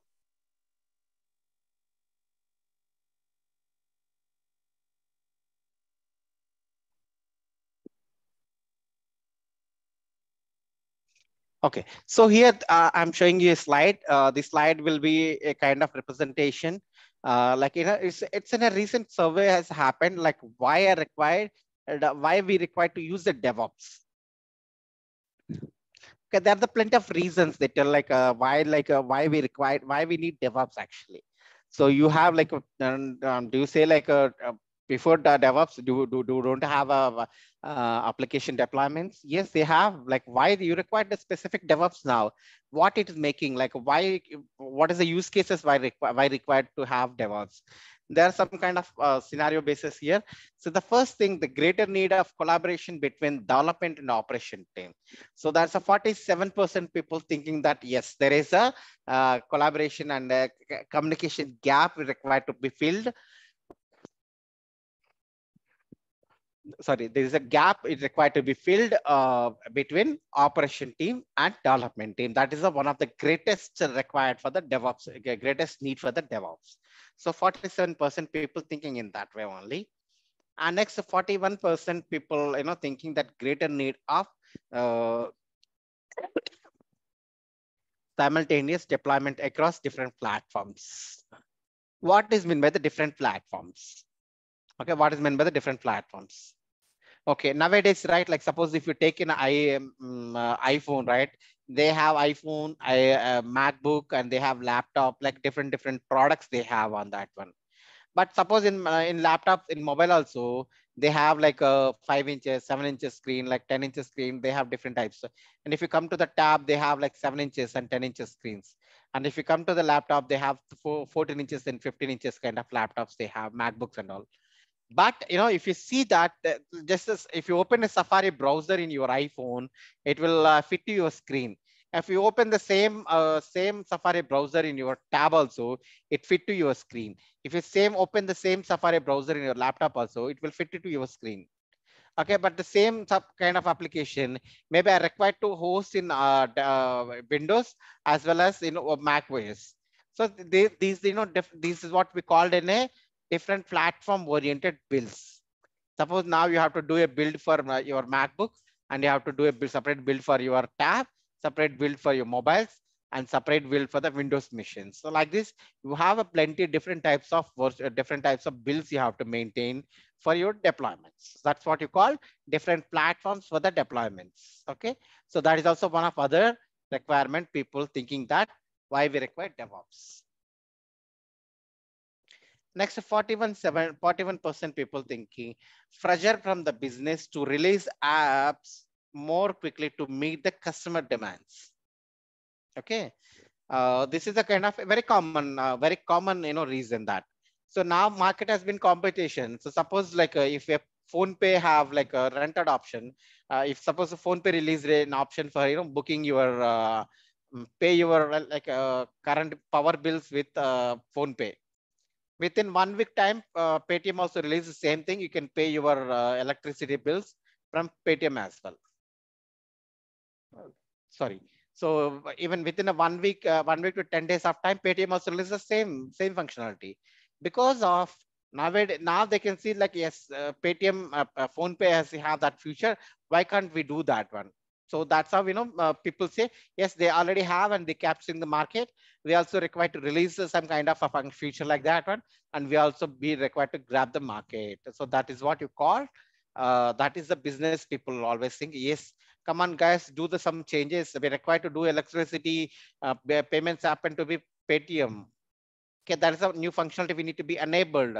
So the people started, application team, they started forcing application team to design that, and application team has to do a frequent releases to capture the market. That's what they always think in that. So that is what people thinking that business people required to do more frequent releases for your application to capture the market, or to capture the market, or to capture the new futures. So that is also 41% people thinking that DevOps is required in that. Next, coming on, 39% need to improve end-to-end customer experiences. Like suppose like if you're going on the customer experiences, like you have nowadays, you have like, what I can see, like you have these things, like reviews, as well as like, feedback forms, reviews, all those things. Like, it required to have a customer end-to-end experiences. They can note it up, and they're maintaining like, they can able to fix any issues, all those things, monitoring things, all those things, they can do with an end-to-end customer experiences. They can take it up improving the customer experiences with that feedbacks, as well as some kind of reviews, all those things. So that is also like it is in 39%. And next 35% increasing uses of mobile devices. Increasing use of the mobile devices. And suppose one app. So suppose a phone pay, just consider phone pay. So previously, how many people are, how many mobile devices are using the phone pay? Now how many devices of phone pay people are using the phone pay? So previously maybe 10 lakh, nowadays like everyone having the phone pay. So if they're using the mobile, if they're increasing in the mobile devices, number of people utilizing the phone pay is increased.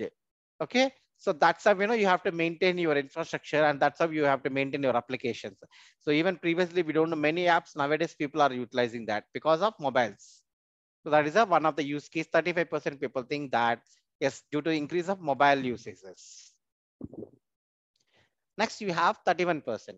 31% increasing need to developer or deploy cloud-based applications. As I told, right, like maybe we have different types of like costable kind of thing, like we can reduce the cost, and we can burden like some kind of enterprise support. We are getting it from the cloud basis. So that's the reason many applications is going into the cloud. So migration of migrating or deploying applications into the cloud is also one of the use case for required DevOps. And next 28% people increasing complex IT infrastructure that has been passed, that is part physical virtualization, part virtualization, and part cloud. So like anything, like increasing the complexity. I told like IRCTC example, right? You required infrastructure, mean to say required resources only for a certain time, not required on the end of the day. Or again, you required infrastructure on the before festival seasons kind of thing. So how are you going to maintain that? Based on the, so you're required to have complexity infrastructures. You required like either cloud, either any of different types of solutions for that one. That is also one of the use case where you require your DevOps things. These are the some kind of use cases where why we require a DevOps into the market, why how the DevOps is going to be impacted in the market. These are the some use cases. So any questions here?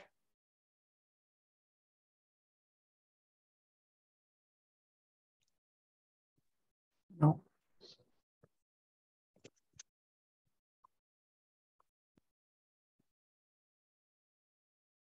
Okay, so for DevOps, right? Not only the DevOps, not only the DevOps, for everywhere, like, in software, we have two types of tools. One is called open source tool. One is called enterprise support tool. What is meant by the open source tool? What is meant by the enterprise support tool? Okay, so enterprise support tool to mean to say you're paying some amount and you're getting the premium support. Okay, you're paying something and you're getting the premium support. For if you have any issues, they'll help you to how to fix that issues, all those things. That is a purely enterprise support. Okay, suppose it's open source. Open source means to say no one is responsible for anything. So you have to see your errors and you have to fix your errors. That's how it has happened. Okay, so like any example to see to consider that, a very basic example that we see in our real very day-to-day activity, Windows and Linux. Okay, so Windows is enterprise support. Like if you require a Windows OS, you have to purchase like 300 400 you have to pay, and you have to purchase the Windows OS, and any patches related to the OS, any security patches, any updates, all those things you receive. And if there is any blockage or outage, something is happened, it will take feedback from you and it will send it to you, send it to the Windows team. All those things can happen because of it is provided some premium support as the enterprises, because by for you purchase kind of thing. But when come to the Linux, it is open source. You can download the Linux OS from internet as well. You're not required to purchase anything. You can get directly download that. And also, if there is any issue, no one is there to help you. Like you just started Googling. If some other way was able to answer your question, you are fixing, you are also replicating that, or you have to worrying yourself. That's it. So that is the two differences. That is the very like difference between your what I can say, um, like open source to your enterprise support applications. Okay, so our open source means to say not required any cost, not involved anything here, where enterprise support everything comes as a costable thing only. So now in entire this course we are going on mostly on entire open sources only and entire open sources tools. But like sir, like we are learning open sources, are we able to maybe in real time it maybe uses enterprise support? It's not something like that. Jenkins just considers Jenkins as open source as well as enterprise support. So Kubernetes also have open source and also enterprise support like that. So most of the tools have enterprise support, but still they are open sources actually. Okay.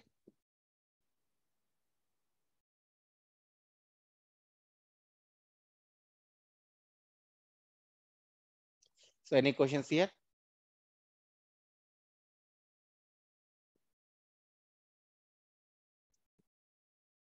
No from my end.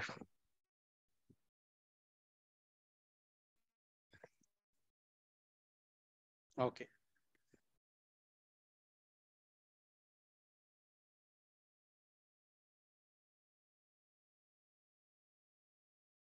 Okay. So now, right, like we have to like while for this content, we have to use the Windows machine as well as the Linux machine. Why we require to use the Linux machines? Most of the servers will be there in the Linux environment. Okay. But our tools are, that's the reason our most of the tools also integrated in the Linux environments. So in that case, why I require to learn in Windows? Because as I told here, you're going to interact, you're going to interact with the developers and you're going to interact with the operational team. Developers do most of the activities in Windows, where operation team do the most of activities in the Linux. So now we are required to do both kind of things. So you're required to learn from your Windows machines.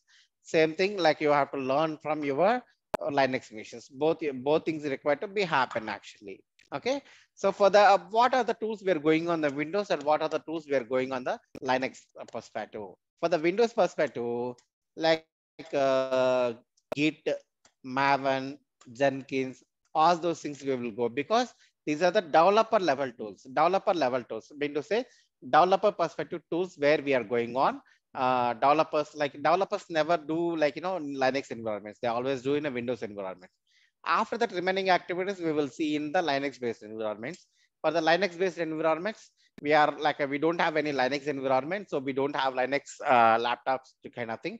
So we're going to utilize cloud bases. So the other benefit that you're going to get familiar with your cloud bases as well.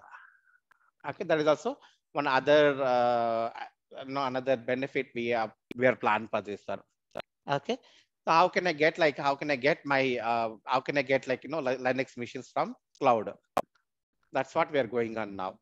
Okay.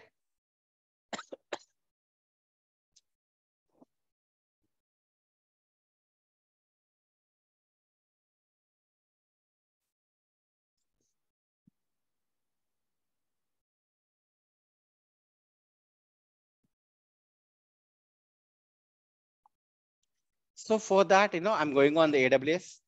So first thing I have to go on AWS, I'll show you like AWS this thing. AWS is nothing but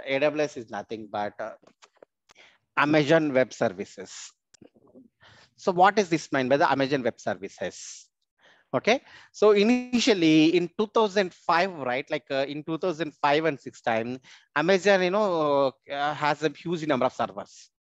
Okay, so similarly, they brought it up a lot of servers, and they're unable to utilize that many servers. So suppose they brought it up, they purchased the 100 servers, and for the day-to-day activity, 50 servers are enough for them.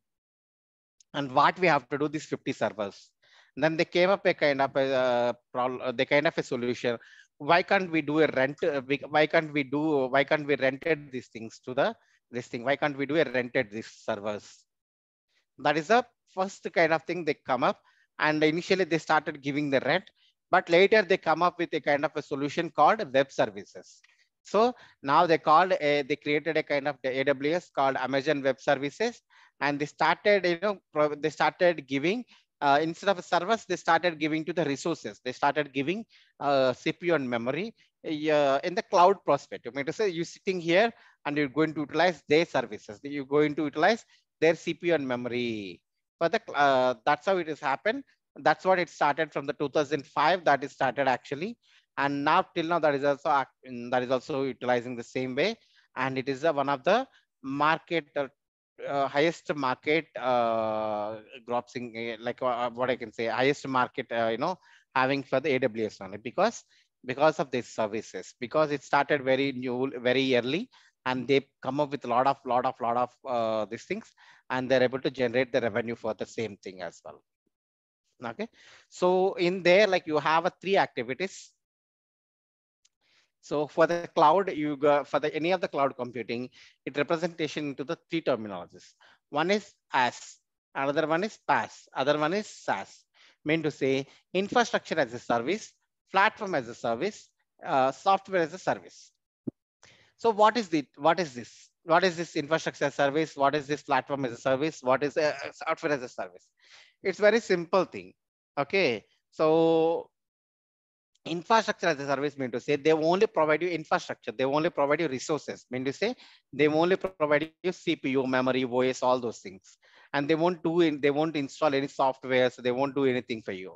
Okay, all those things you have to install yourself, and you have to do these things. Next, platform engineering. PaaS services mean to say platform as a service. Mean to say they provide you some platform-oriented services where you can deploy your application directly. You can do a deployment of your application, not required to install tools and all. Directly, this thing will have support deployment manager for your applications that you can directly do a deployments. Okay. Next, software as a service. So here also you're not required even deployments. You're not required to have a code as well. You tell the solution, you tell your problem, or you tell your requirement, they'll come up with a software directly. So they directly come up with a software on that one. So these are the three categories you fall under this thing. So most of the things, like, we are going on the infrastructure as a services. We are going on infrastructure as a service side. Okay. So what we have in the infrastructure side. So most of the activities are whatever the infrastructure as a service come under the compute services. We call it as a compute services. So what are the categories we have under the compute section are mostly called infrastructure as a services oriented, infrastructure services, service categories only.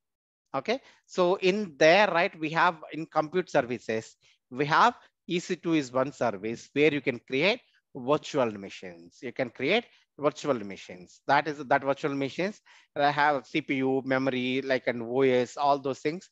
It will be, you have an option to choose what OS you want to have, how much CPU you want to have. That option you have, and that has been one of the service provider as called EC2, mean to say Elastic Compute Service 2, Elastic Compute 2. Okay, with the help of our EC2 instances, we're going to provision where it will have infrastructure, and we are provisioning that infrastructure as a platform. Okay, as a platform. So first thing, if you're going, yeah. Sorry to interrupt. Are you sharing the PPT? Because I could see only the Google page. I don't know. For cloud, I don't have any PPT. I'm not, I'm not showing anything on the cloud perspective. Just I gave you little introduction for you. That's it. Okay, sure.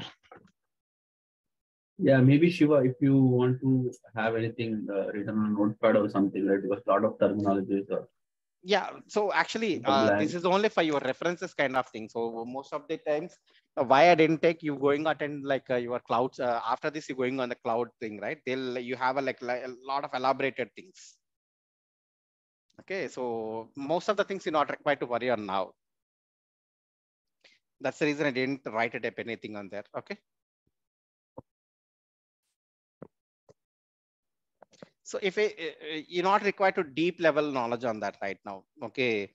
So now whatever you learn, like whatever you require to how to create EC2 instances. If you're going on like what is the SaaS, what is this thing, what are the, if you're going on too much on that side, it will be, like what I can say, you're distracting with these things. That's the reason few things I won't return on that. You don't need to worry on that. Okay. So anyway, you have like after you guys have completed the cloud computing, or you have to attend the cloud, like a cloud technology, AWS sessions. We Sure, need like to attend, sir. We correct, need correct. to attend. No, Yeah. it is planned after the blocks.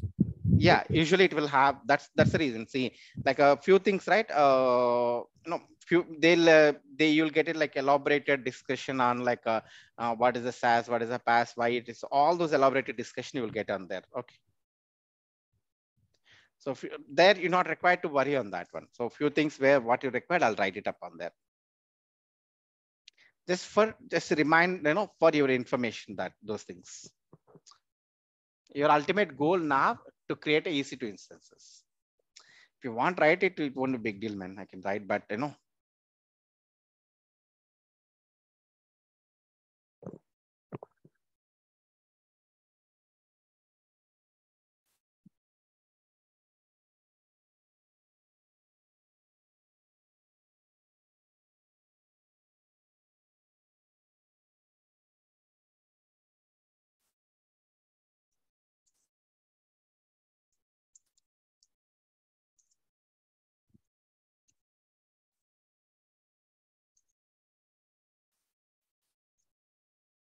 okay, this is a infra as a service, platform as a service, software as a service. Okay, so in here, infrastructure as a service, one of the example is compute services. What this computer services, like one of the EC2 is one of the compute service. Okay, EC2 is a one of compute services, where whatever you have. So how I can go on that one? Okay, so how I can create a EC2 instance. So this EC2 instance is nothing but it's a virtual machine creation pattern, but you're creating a VM in cloud. Okay, with some CPU, like some CPU, some memory, and some OS, you're creating a kind of virtual machine. Okay, so for that, first thing you have to require to log in into the cloud. Required log. Yeah. Sure. Sorry to interrupt. Like in real time, it will be like DevOps responsibility to create E2 and all, EC2 No, virtual. no. No, right?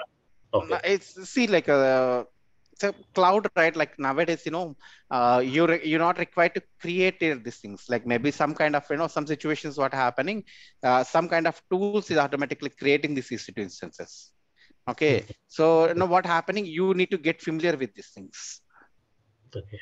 Okay, got it. Thanks. So suppose once you come here. Okay, I hope, okay, let me take you to the accounts. Okay, first let me help you how to create accounts. Like, okay, I'm just signing out here.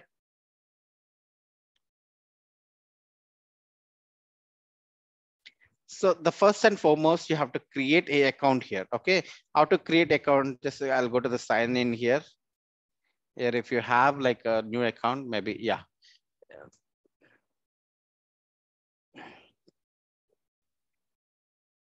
So this is the way you can sign up for your AWS. You have to provide root user email address and account name. And once you have that, you can validate the email address. So you will receive you receive any kind of OTP kind of thing to your email address. Then you're going on the next step to the next step. Okay, so if you guys anyone want to, like, if you guys anyone don't have a AWS account, if you want to create, I can create. You can share me your details. You can share me your email address. I can create account for you.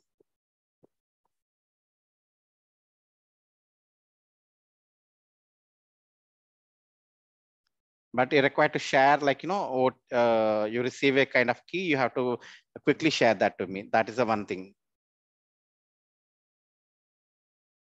Okay.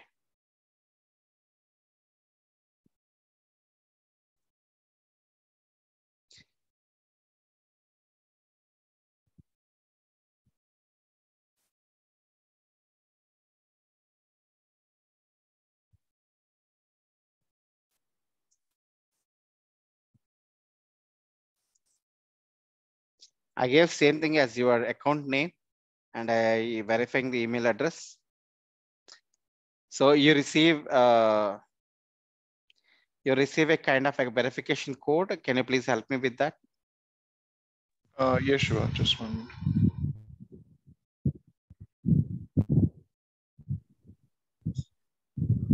Hey, nice man. Thank you for much responses.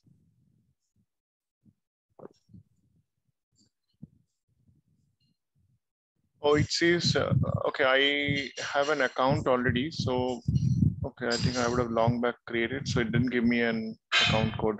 It just says sign in. Okay. I can take other responses. So I sign in as a root user or IAM user, Shiva? No, you have to do root user only. Okay, got it.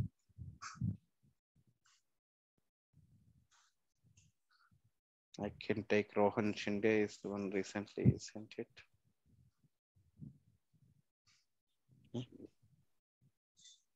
Hey, Amit, how you share the code, man?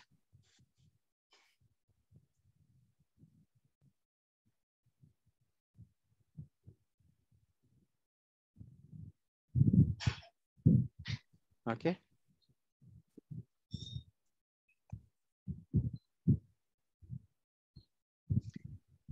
Rohan, can you get, did you get the verification code and share it to me? Yeah, it's 75. Okay. 72. 39.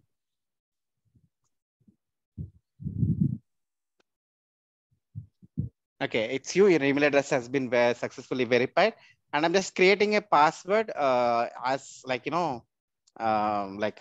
what I can see, DevOps at the rate of 123. Okay. I'll ping you personally. Yeah, sure. Okay. So you can change later whenever you want. You can change later. Yeah. Shiva, if we'll use the AWS EC2 instances, so we need to pay something for that one, or it's free? No, like I'll come to that. Actually, it has, like, some free services as well and some costable services as well. Both we have. Okay. You can check your chat, man. I share you that.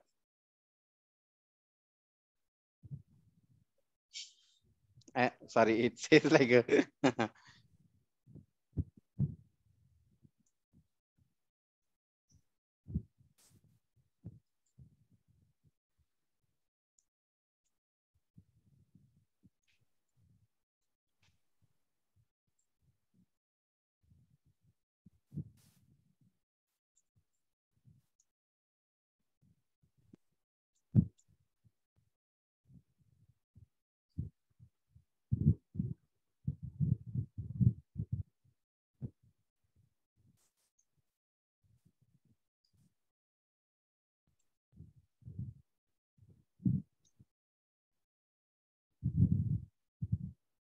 okay.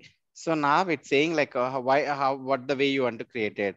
And let's say personal for my project. And full name, I can say Rohan. And phone number, you can enter the phone number here, and address you can add. So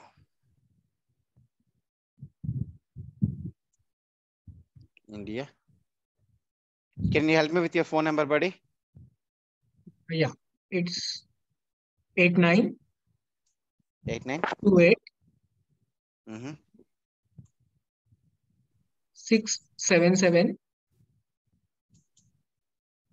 393.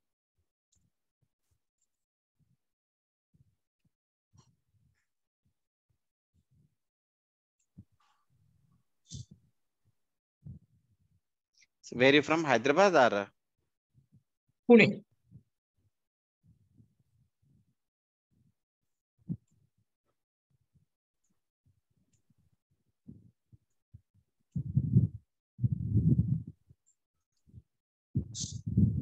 it's Maharashtra only, right?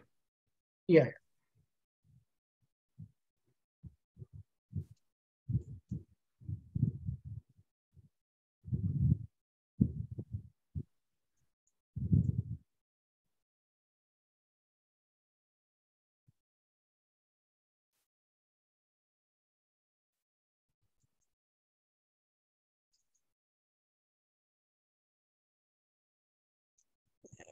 Any postal code? Yeah, 411046.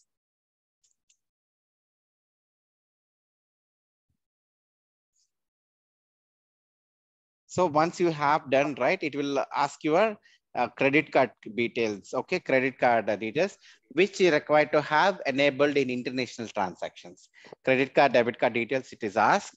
Okay, you can provide that, no worries on that one. It won't, no, it charged $2, 2 rupees from you, from your card. And again, they'll debited that amount. Only for the transaction confirmation only they take. And but again, they'll confirm you that. Okay, you have to provide these details. And once you provided the details, then you will have next is the next step is like, you're confirming the details. That's it. You like next is accept and confirm the thing. Like here is the one thing you have to add your credit card and debit card details.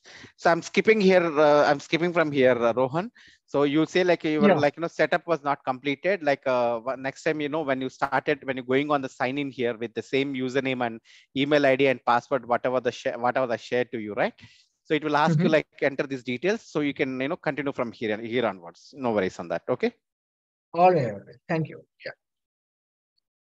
Okay, so once you created your account, right? Once you say like your account has been created, you're going on, you're going to sign in on that.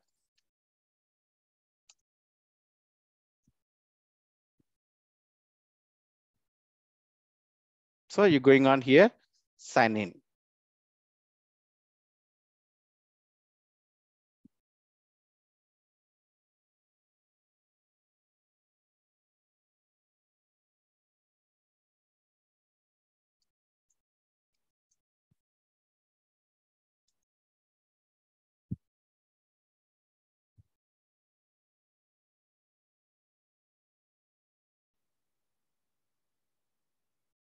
Okay, so once you log in, you will see this thing. But here, these services, like, which I have utilized the services, these are recently visited, kind of a cache kind of thing, nothing much. And any open issues, all those things you can see here. And here, few things we require to understand. We require to understand some things here, few things. Okay, 1 second.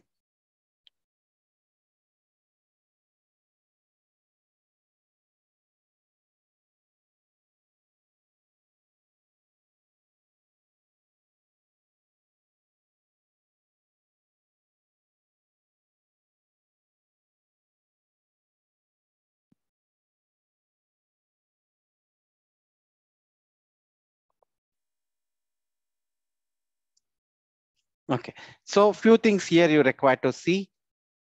Okay. So the first thing here in left hand side, you can see AWS console home. Here some of the services, the common used services they gave a buffer kind of thing. And here is the list of the services they gave. Here you can see the list of the services. Okay. And next here you have a few options. One is AWS CLI. It's like Cloud Shell. You call it as a Cloud Shell. Okay, that what you call a cloud shell. Okay.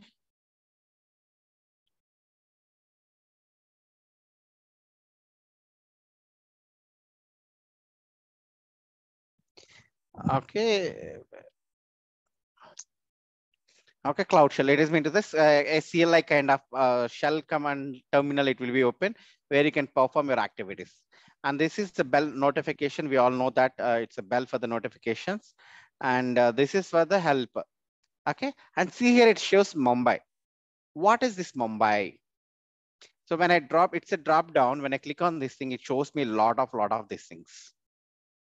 Okay. It says like there are 10 regions that are not enabled for this account. And here this I can see these things. What are all these things? What are all these things? Okay. So AWS, right? Like suppose now, you saying like, it say like, started giving, started, renting that servers at all, right? Started giving rent to the servers, all the things they started. And now, I'm utilizing a cloud services. My cloud services, somewhere it is in New York, somewhere it is there in Los Angeles. And I'm trying to utilize this thing. So there is a latency happens. There is a network latency has happens. That is the kind of, usual thing, like because the servers is sitting somewhere and I'm trying to utilize here from whatever the broadband speed I have. So it's not something, very, it's not something very feasibility, like you'll have a little bit latency. So that's the reason they're bringing up they're bringing up their data servers. They're placing the data servers many places that they called regionals.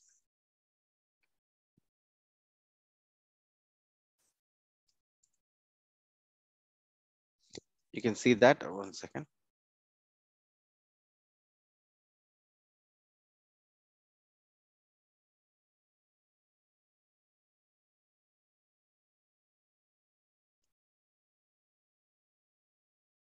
They call it as regions. So suppose, in regions mean to say, suppose they're creating their data centers.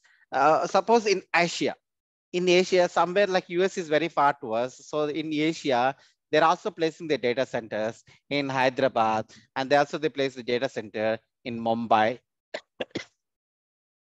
So suppose if I'm required to utilize some services which is related to India, suppose my company is Indian based company, and if I want to utilize the services of AWS, I can use in a Mumbai region where that, I can get it like more feasibility or more network speed, all those things. So similar manner for every region they supported, they place like, they're placing the data centers. Even instead, along with the data centers also, they're placing some availability zones. Okay, they're placing some availability zones. What does mean by the availability zones? Mean to say, along with that, suppose Asia comes as one region, they're creating an availability zone. In one thing is in Hyderabad, one thing is in Mumbai, one thing is in somewhere, one thing is in Sri Lanka. Like this, they're creating availability zones as instead of region also, they're creating availability zones to access the same region data into the same region. Suppose you can back up your data into the multiple availability zones. Even if one availability zone lost, you will have in another availability zone. Okay, so from regions, you will have availability zone. You have availability zones. So now I take region as Mumbai. Here I can see this. This is the one region I take because which is a near for me. And this is the code name is AP-South-1. This is why this is what Asian Pac South, and one is my code for my Mumbai, because this is a very near these things to me. And next my user ID here. Okay, in this user ID, when I click this thing, you have like some options. There one option is called billing dashboard.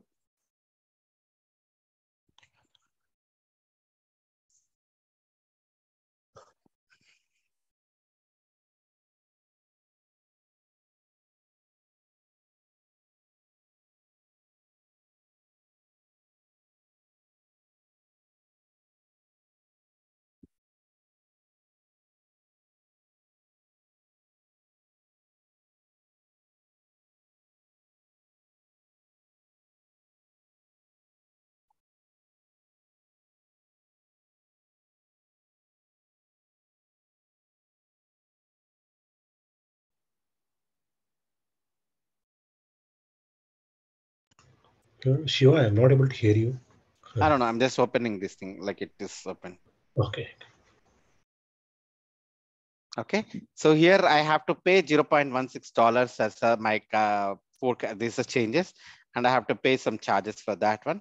And so here you will see like what are the charges is happened for your month. Okay, you have to see your bill and you have to pay that bill.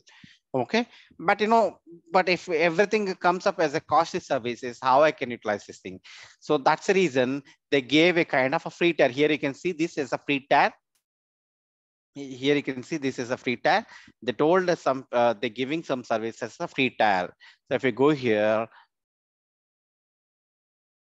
when I click on this thing, so they gave some kind of a free services telling buddy, these are the some free services which I gave, and these are the much these are the much things you have. Okay, these are the much requests you have. Okay, so here you have, if you see the elastic computing services, mean to say EC computers, 750 hours for the free for the 12 months as a part of AWS free tier. Okay, so as a part of free tier, first 1 year you will get 750 hours, 750 hours for 12 months. Okay, now I've utilized 10 hours, and forecast utilization for this month it is 11 hours.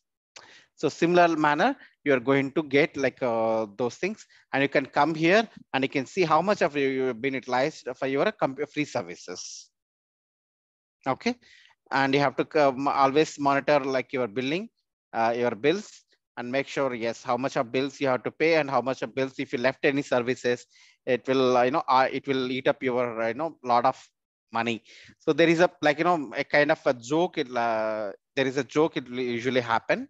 That joke, right? Like what it see like one millionaires become beggar because of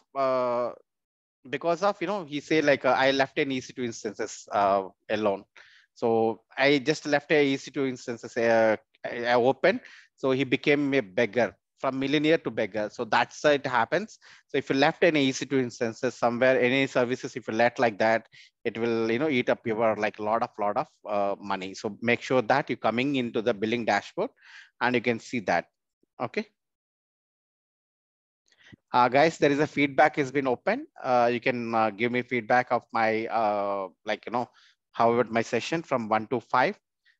Being is 1 being the lowest and 5 being the highest. So based on your how you feel, how you like understanding my session, you can give me feedback.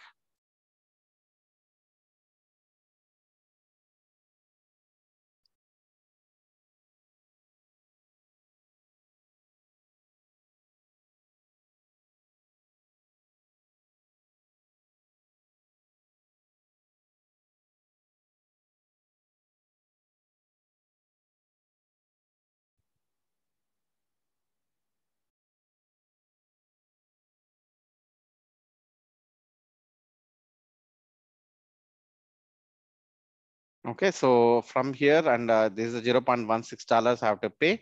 It comes like I have to pay this for the last month, and I have to see how much I have this for the April month I have to pay. Okay, so you have to. Sure. How do I go to the billing section? You go to the here, so here like user profile, you can click on the billing dashboard. Oh, okay. Sorry. Okay, yeah. User profile and billing.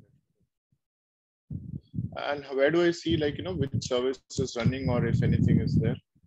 Here you can see that once you click here in billing dashboard, here see how many services has been running over there. Directly you can see that.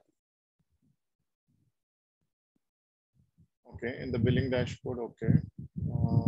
Here you can see number of active services 8 and number of AWS account is 1.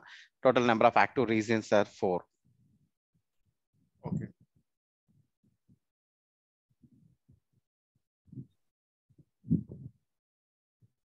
Okay, mine says 0 actually. So I think in that case, nothing is active. Yeah, nothing you don't have. Thank you. Okay. So either you can see the cost and usage report here. Okay, and how much cost for each and every whatever, you can create a report as well. But make sure that most of the things are like kind of chargeable. Okay.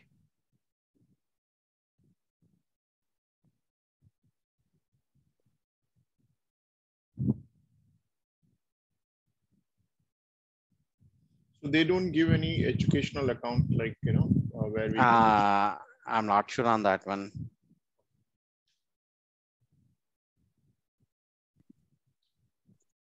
Okay, so directly I'm going on EC2 here. Like if I'm going on services, sorry, I'll show you like how I can go on that. If I'm going on the services here, sorry, I'll go to this AWS.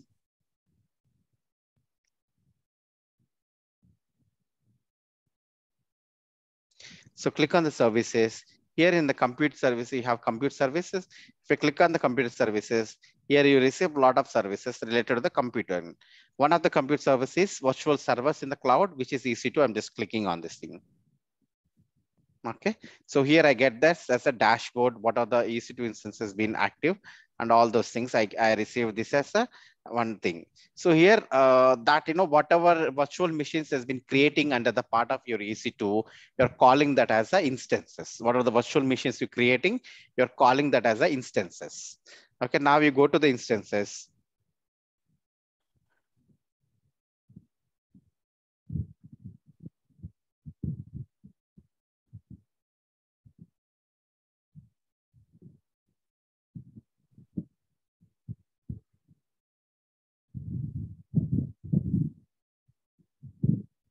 Okay, so here it says like here it says show me what are the instances has been there. So here like I don't have any instances, so I require to create one instance. Okay, you have to make sure that you have to be any instances here. So at the end of the end of the practice. So at the end of your session, make sure that you're deleting or keeping your stopping your instances. Okay. So the first is to how you have to create instances by launch instance,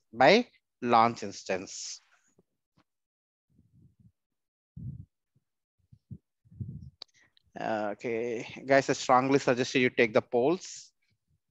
Okay. It seems like many people disappointed with my session today. Seems.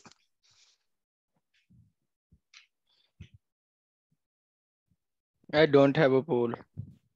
Is it? You'll receive it, man. No, I don't know. I don't have. I'm sorry. Okay, on your screen, you can see the polls. And when your session is there, right? Once you you have a bar, right? Where you can see my screen, there is one kind of this thing. Let me stop my sharing. I also don't know how you do. Just a sharp and stop screen. No, you answer in the mute and the video, all those things you have, right? You will have a polls. You not have? No, we don't have. We have apps, reactions, showcase. Don't have. We don't have. But anyway, I polled. No. I got it on the screen. I polled. Yeah, correct. The poll will come as a pop-up actually. So no, even pop-up also you have a polls thing. So after that you can add the polls. Next to participant, it will be there poll. Next to participant, it will have a polls. Next to participants, right? Yeah.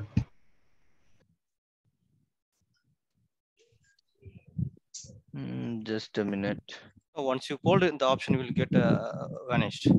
This is only once one you time. poll, yes, it's only one time where you can give my feedback. That's it.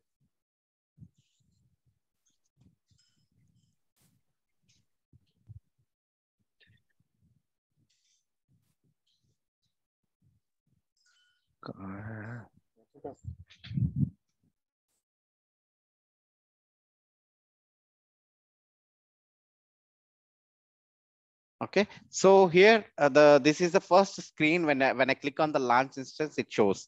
So the name of instance, like it is asking what is the name you want to write it for your instance.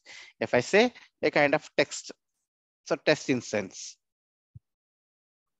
Okay, after the test instance, you have to require to write you have to get an image. So suppose what type of OS you want to have for your virtual machine. You have plenty different types of virtual machines you have. Here it is Amazon Linux, Mac OS, Ubuntu, Windows, Red Hat. So similarly, like you have a plenty of different types of OSs you have, and you can choose whatever you want to have. Suppose if I choose the Ubuntu, here I have Ubuntu OS versions. Suppose like Ubuntu 18, Ubuntu 20, like Windows 7, Windows 10, like that, right? And it will show you like what are the versions you have for the OS. You can choose, like you have plenty of options to choose what these things. But see here, no, I just click on this thing here. First two are eligible, free tier eligible. Remaining thing are not free tier eligible. Okay, so remaining are not free tier eligible. So free tier eligible mean to say these things you can utilize as a free. You're not required to pay anything for these services. If you not click other than the free tier, you have to pay charges. It will apply the charges on for you that. So make sure you're applying only free tier eligible things only. Okay, here I have 22 and 20 version as a free tier, and just clicking this 20 as also I choose that as a 20 free tier eligible kind of thing. Okay. And next is instant. Yeah, sorry. Can you please repeat again? I was just browsing. Yes, sure. So here, right, like you have to see, suppose how you creating a virtual machine, right? So for virtual machine, you required to have a CPU, memory, all those things. Yes. And also a voice required. Okay. Yes. Here you have a plenty of options for the voice. So suppose this is a MacBook, Ubuntu, Windows, like this. You have a different types of options. I got from here. But how do you get to this page? How do you land to this page? Why did you click before? Before I click on the EC2 instances, right? Okay. Yeah. Let me Sorry. try. Yeah, I'll come back here. See, this is the EC2 instances here, and I don't have anything in this EC2 instances. So I'm just clicking on launch instance. Okay. Yeah. Got it. Thank you. Let me go to that.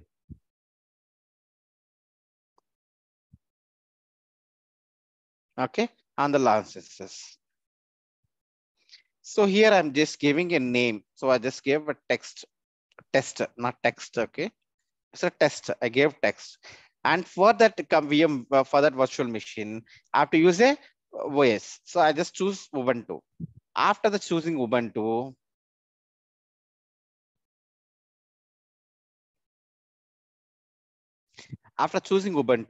here I have it in this drop down. It gave me list of what versions I have for this Ubuntu. For this, here I can see that there are like a few images only are free tier eligible. Mean to say I can utilize those as a free kind of thing. So I'm choosing one of that service as a free tier eligible only. For the remaining, if you select that, it's a costable kind of thing. So make sure that you're not selecting other than the free tier. Okay.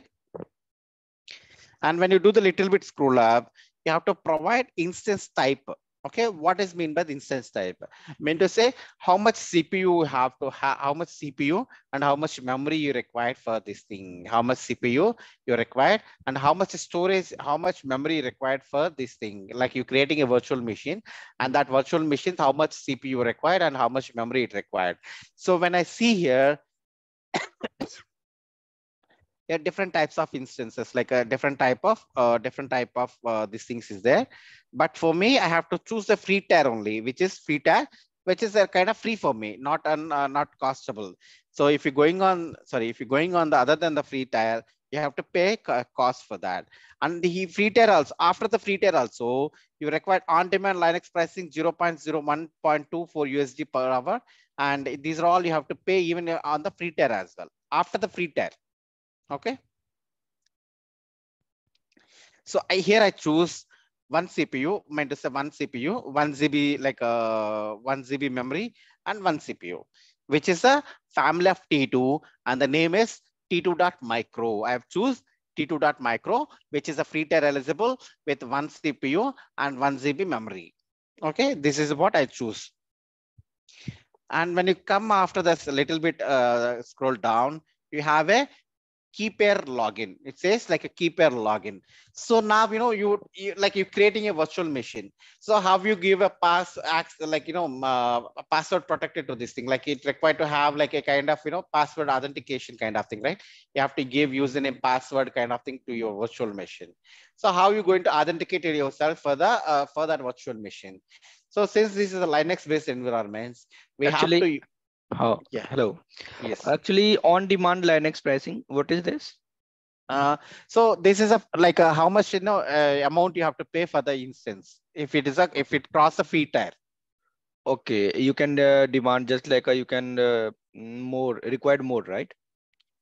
I don't know, like if you started utilizing EC2 instances, it has some cost for the EC2 instances. Okay, okay.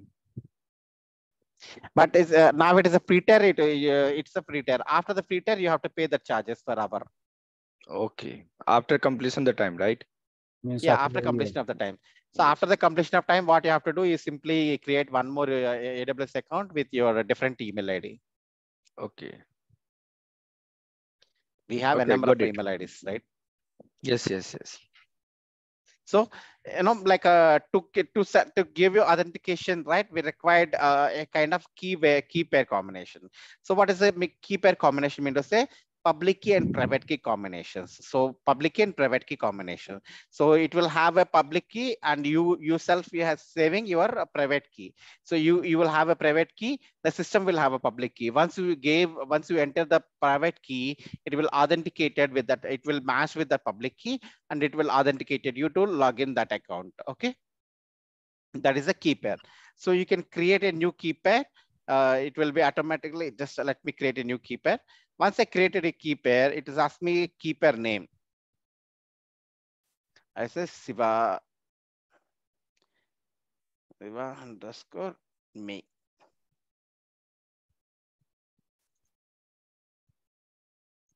I gave like this. And here key type RSA is one type and ED25519 is also a kind of encrypted private and public key pair, not supported for the Windows instances. And here also in the private key also file format, you have two things, PEM file and PPK file. So I'm using PPK for my this thing. I can, okay. I'm just create a key pair. It will automatically create a key pair and it downloaded into the local. It will download it that as a local. Once this key pair is saved, right? Once the key pair has been created, you cannot change anything. You cannot again, you cannot get what is the key pair kind of combinations. So you cannot, it will always go for a new, it won't have an option to edit a kind of key pair. Okay, so once you created, it will drop down. Once you drop down, you can have here, this is a GV Shiva 2008 underscore key, and type is RSA, which is I created for this thing. So I'm saying I can utilize this key for which is I created previously.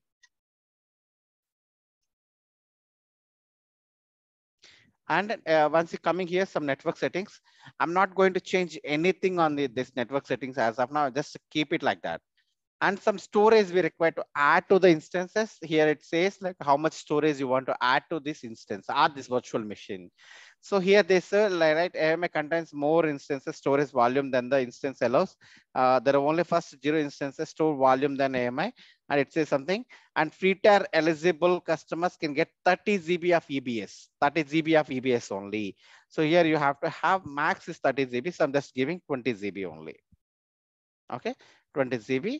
And any additional details I require, I'm not giving.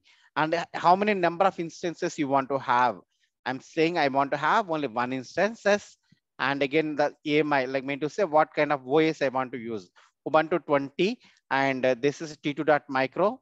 And again, the security group storage wise, I gave 20. So I'm just, this is a free tier and I'm utilizing the 750 hours of my free tier. Okay, and I'm just clicking on the launch instance. I'm clicking on the launch instance. So it do the processing and it will create instance for me. It will do the processor and processing and it will do the instance created for me. I can go here, I can go to the down and I can see view all instances. I will go to the down of the page. I can see all the instances. Here it says like one instance has been there and that instance state is pending and type is t2.micro and the name is test and the instance ID is been has here. So it will take some time to bring it up that instances. Let me wait. So it is saying like instance is running and status is initializing here.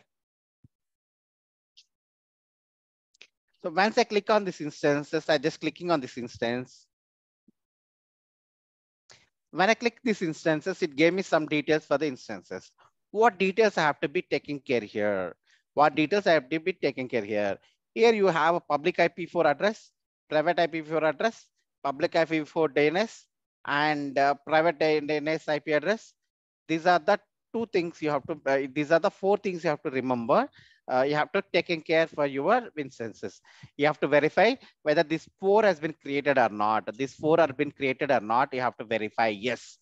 These are four. It was able to assign public IP address for me. Yes, I'm good with this thing. And see here, there is a connect option. Here, there is a connect option. So I'm just clicking on the connect option. When I clicking on the connect option, I have different types of options to connect that. I have different types of options to make it appear. It say I'm going on the EC2 instance connect, and the first option I've taken, and I just click on, if I a little bit scroll down, I have a connect option. I just click on that connect. So now I'm able to connect to that virtual machine. This is whatever the virtual machine I have created. Okay, now I gave CPU and I gave all these things, right? This is that virtual machine. I was able to log in into my virtual machine. I was able to log into my virtual machine, which is Ubuntu machine. So here you can see that as a Ubuntu machine.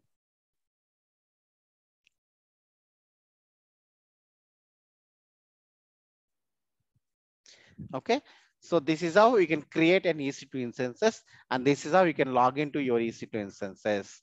Okay, so if you're required to do anything here, right, you can utilize, you can connect to that EC2 instances, and you can create what are the activities you have. You can do that activities, and after that you can close this terminal.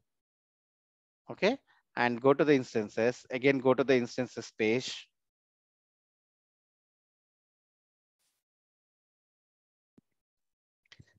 Select these instances and see instance state here. You have instance state here. If you see the instance state, it has stop instances, reboot instances, terminate instances. So terminating instance mean to say deleting the instance. Stopping the instance mean to say you're stopping that instances. It not in the running state, it will be in the stopped mode. But still it is a chargeable, guys, because you're blocking the resources. So again, it's kind of, rented house, you pay, whether you stay or there, you have to pay the rent. A similar manner here also, if you're stopping the instance, mean you have to pay the amount. It is a kind of, chargeable kind of thing. So it will eat up your 750 hours. Okay. So make sure that you, even if you're stopping also, it is, it will eat up your resource. It will eat up your free time. Okay. Don't put it in the stopped mode. Don't think like I put it in the stopped mode and that won't chargeable kind of thing. Okay. So if you want to have, we can stop. If you want to terminate, you can terminate the instance. Once I click the terminate, it asks me to terminate. Whether you want to terminate, I can terminate. Here I can see it is in shutdown state now. Shutdown state now. Okay.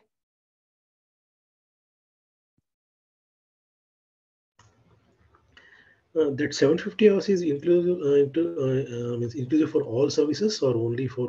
No, only for AWS EC2. EC2. So if I create one more service like S3 bucket or something, for that's that a again, different again. For that again 750 will be added, right? No. It's not. That is not different. That is a completely different. For S3, first 5 GB data is free. Remaining is costable. Okay, it's so service to service, that is a different. Oh, okay. It depends on the space. Here it depends on the number of yes. hours. Yeah, it's based on the service, based on that. Okay. So Shiva, next time, once I log into AWS and I want to create a EC2 instance, again I have to start from the beginning, right? Yes. Because I have yes. terminated. Yeah. Okay. And I did not see you using that key pair anywhere while. No, I took like AWS Connect, EC2 Connect. So there, it's not required to provide. But like, further sessions, I'll show you like how you have to utilize that key pair. Okay, sure.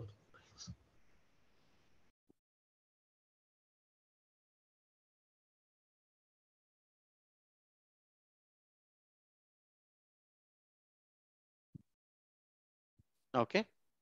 Any other questions?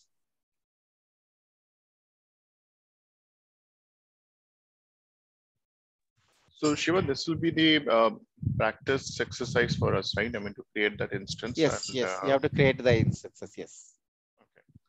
And in the next class, we will create and then go to the next step. And the next class we're going on directly Git thing. Okay. So we're going to discuss about the Git and all. It's purely like a theoretical come practical session.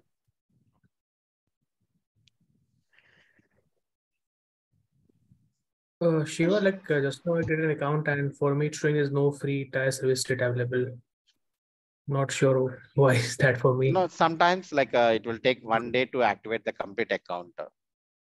So you just wait for 24 hours and still see. If you not have any free tire, then that's a different story we have to see. Okay, so in that case I can use another email ID and another credit card that will work. Don't do that. Don't do that as of now. Okay, just like wait for 24 hours. See like your account become active and see that actually. Okay. Okay. Thanks. Can we use same credit card for two different accounts? Happily you can do it, madam. Okay. If you wish to do, even you can provide that details to my account as well. Okay. Okay. Thank you.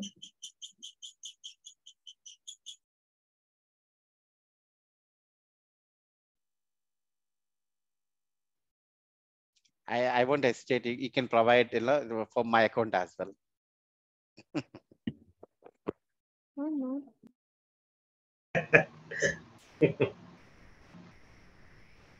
Okay, so I've terminated this instance.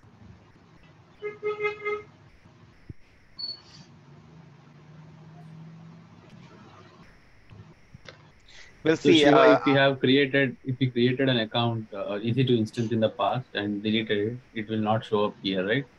No, yes, it won't show you like in instances. Yeah, but how do we see how much we used it for this year quota? No. For the quota, you can go to the billing dashboard. You can see the free tire. Like how much of the EC2 instance?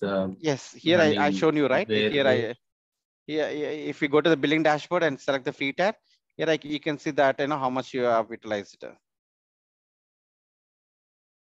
okay, if it is not showing up here, that means. Mean to say you not started anything. Okay. Any service that we have not used will not show up here. Yes, it is only like free tire services. No, I mean for me it is not showing anything there. No, you created now. You created your account now. I think it was created long back, but I had never used it. Okay. Now, if it is more than 1 year, right, you won't have a free tire. Whether you use it or not, 1 year, it will goes out your free tire. Oh, okay. Then so good better thing to is create new. Okay. Yes. Okay. Thank you.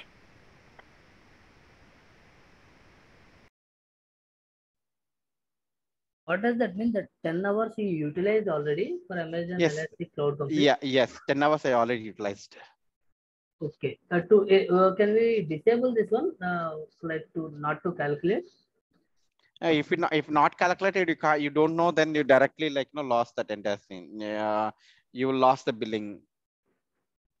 Okay, because even I have something like 194 hours current usage. Yes. Usage is 201 hours. So Yeah, you mean to say you're utilizing that you created EC2 instances and you left it that. Yes, I have created long, but I have disabled everything. But No, only something is running on that. You have to. Some security group, something is running, but I'm unable to disable or delete. Now, for security group, like a default security group can't delete it, and remaining security groups you can delete it. But how it is consuming, can I identify here? Like you can see, go to the billing dashboard. You can see whether any of what are the active services, how many active services you have. Can I share my screen? Yes, please. You can suggest. One. Something like you cannot you can share. Screen share while the other operating is sharing. I stopped my screen. I shared my screen. Yes, sir. This is the one. Yes. You current use is 194 hours. Okay. Just click on home here.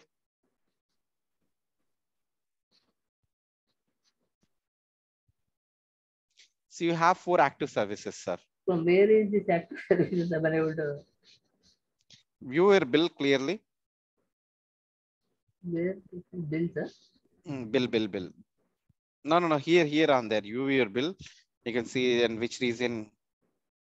Yeah, download all your no problem, no problem. Just download that as a CSV. You can see where. Okay, click here, view your bill.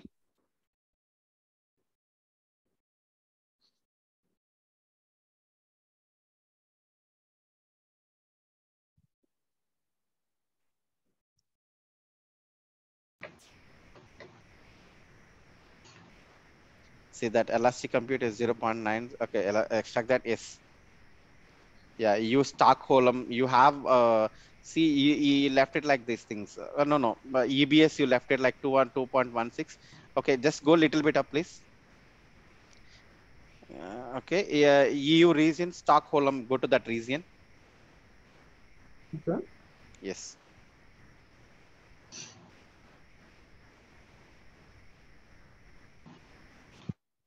No. It goes little bit up. Just go to little down, buddy. Down. Go. Just check in the Europe region. You have a star. Yeah. Select that one. Yeah, Stockholm. Check that one. I'm unable to click. Okay. Go to the EC2 instances and change that. EC2 instance, I couldn't find anything.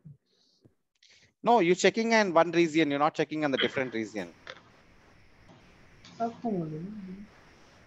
Stockholm, yes, it is say like one EC2. You're clicking on the snapshot. No. You have a snapshot. Go to the The snapshot. snapshot Why you also I'm get? unable to delete. Okay, click that. Recycle bin. Delete Can I click snapshot. on delete? Yeah, delete that. It's showing like you cannot delete. No, because currently you used by the AMI ID. Why that Yeah. AMI ID is there? You can click that AMI ID. Here we can see. Here in the right hand side you have instances, right? Just to scroll a little bit down. No, like a left hand side. Sorry. Okay. Check on the AMI it is. You deleted this AMI ID first.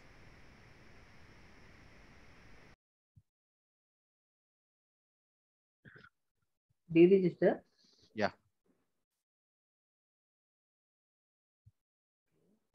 Okay, now go to the snapshot. Go to the instance.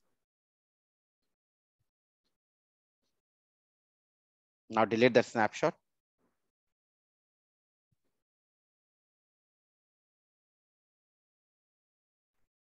Okay. Okay. Now I can delete that security group. Anyway, it's default. No, I no need to delete it. That won't be a big deal. That won't be a big deal. So you're not required to worry on that. Okay. Okay. Okay. Thank you. Yeah. I'll launch it.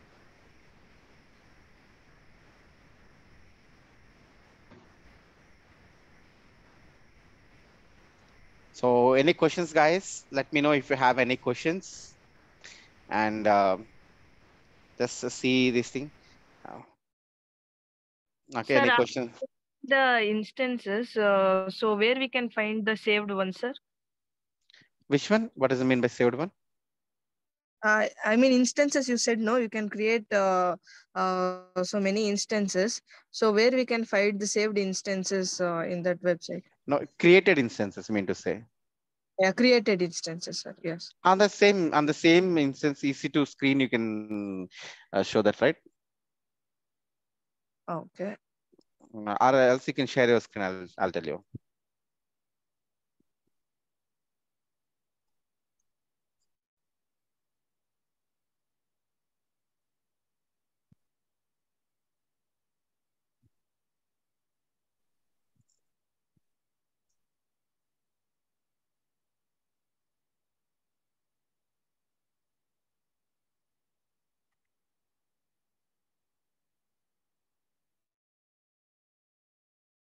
Sharing your screen, madam.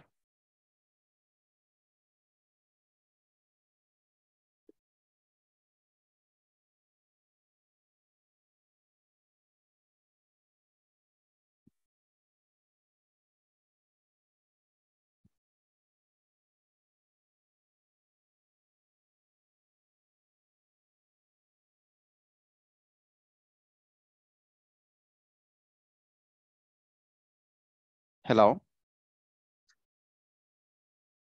Okay, let me share and show you. Okay, just go to the EC2 instances. In EC2 dashboard here, you can see that what are the instances running. You can see, click on this thing. Here you will see any of your instances is there in the running state. We'll remove this thing. You can see any instances been, but I have instances which in terminator state.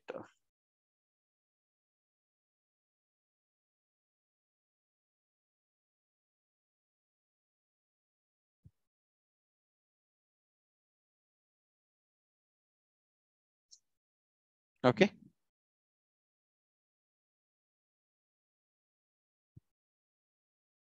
Okay.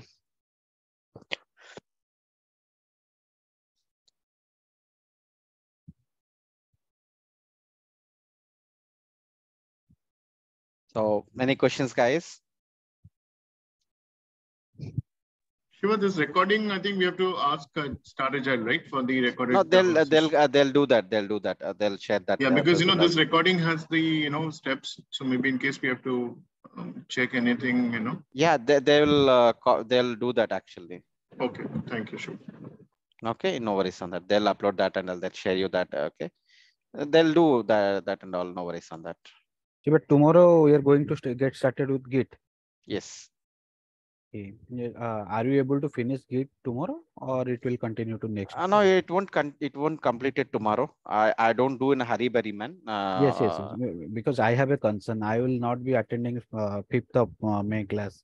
I'll be traveling by that time. So. No, usually like I'm sure it won't complete it by tomorrow.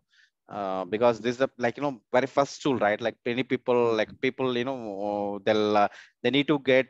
It's very tough to digest the terminology to them. So we have to go a little bit in a slow method only.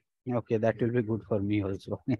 Okay. Yeah. So anyway, we have recordings. You can go. You can go to the recordings anytime. I'll be absent for 4 or 5 days at that time. I'm going to pilgrimage with my parents. So then. Yeah, I will cover. Once when I get time. I will cover those things. Sure. Anything, guys? Any questions? No, Shiva, everything is clear right now. Okay, so anything I disappointed today, I could see some feedback side, like people are not satisfied with me. Anything, if you want, you can you can talk with me, or if you want okay, no, we're not happy with this. If it's okay if you can ping me as well. I'm not worries on that one. And if anything required, I can improve myself. So it was good. I by mistakenly clicked when I was doing AWS billing and it was not showing. So suddenly one message popped up, "Are you satisfied?" So I don't know. Okay, no problem. Sinha, Utpal Sinha, sorry, you will they'll share you the a G Drive link and all what to the email, what are the email you gave it to the registration. They'll share that G Drive access link to you, so you can find the recordings over there. Okay. When they are going to provide? Most probably tomorrow they'll do that. Yeah, it will be fine because what you have taught today, so we need to check that again tomorrow actually. Sure. Yeah. Maybe this is the first time. Share on Monday. Yeah, maybe this is the first time, right? Maybe they're required to see all those things and set up. Maybe they do it for Monday. I'm not sure for the first time, right? First day, right? It may take some time for them to do or to. No, sure. Actually, Star Agile group, they are scheduling once the weekend class is completed, they're uploading the recordings on the G Drive. They will be sharing on mail. No, from my sessions, mostly I requested them to do it on the next day itself. Next day it will be fine because Yeah, they'll do. Most probably they'll do. But if they have something right, they're unable to do, they'll do it in the thing. But for the first day, it will take some time for them to make it up things. So most probably for tomorrow's session, I'm not sure whether they might because they have to create that drive and all. They have to provide the access and all, right? So that it will take a little bit time, I think.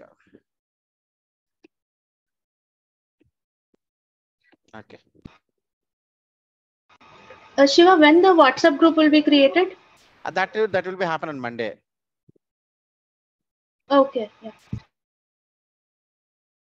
Yeah, that will happen on Monday.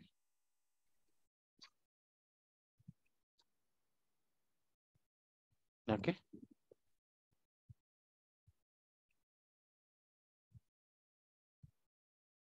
Okay, sure. Can we leave? Yeah, like if we don't have anything, like we can, we can wind up the No session. queries for now. We'll see tomorrow. Thank you. Thank you, Shiva. Okay. Thank you, everyone. Thank you, Siva. Thanks, Shiva. Thank you. Thank you. Thank you, Shiva. Thank you, Yeah, Shiva. thank you. Thank you. Thank you. So I have a question. Yes, madam. For tomorrow session, do we need AWS account and how to create EC2 instance, all the things? No. For the tomorrow session, you're not required. Like maybe next 2-3 sessions, you're not required. Then we require that later. Because you told it will take 24 hours to activate the account, so that when I Yeah, asked, no worries. Just not required your EC2 at the moment. So, okay, you don't need to worry on that. okay, sure, thank you. Yeah. Okay, Siva. Thank you. Good night. Thank you, guys. Have a nice day. Thank you, sir. Good night to all. Thank you, guys. Thank you.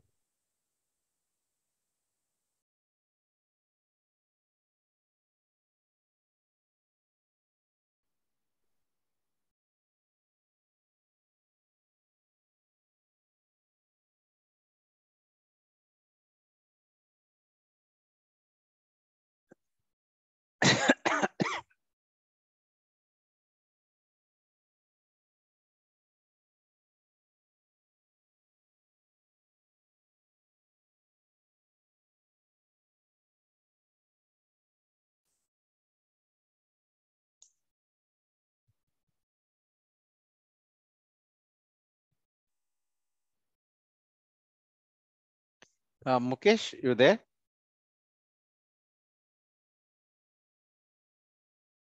Yeah, Shiva. Yes, sir.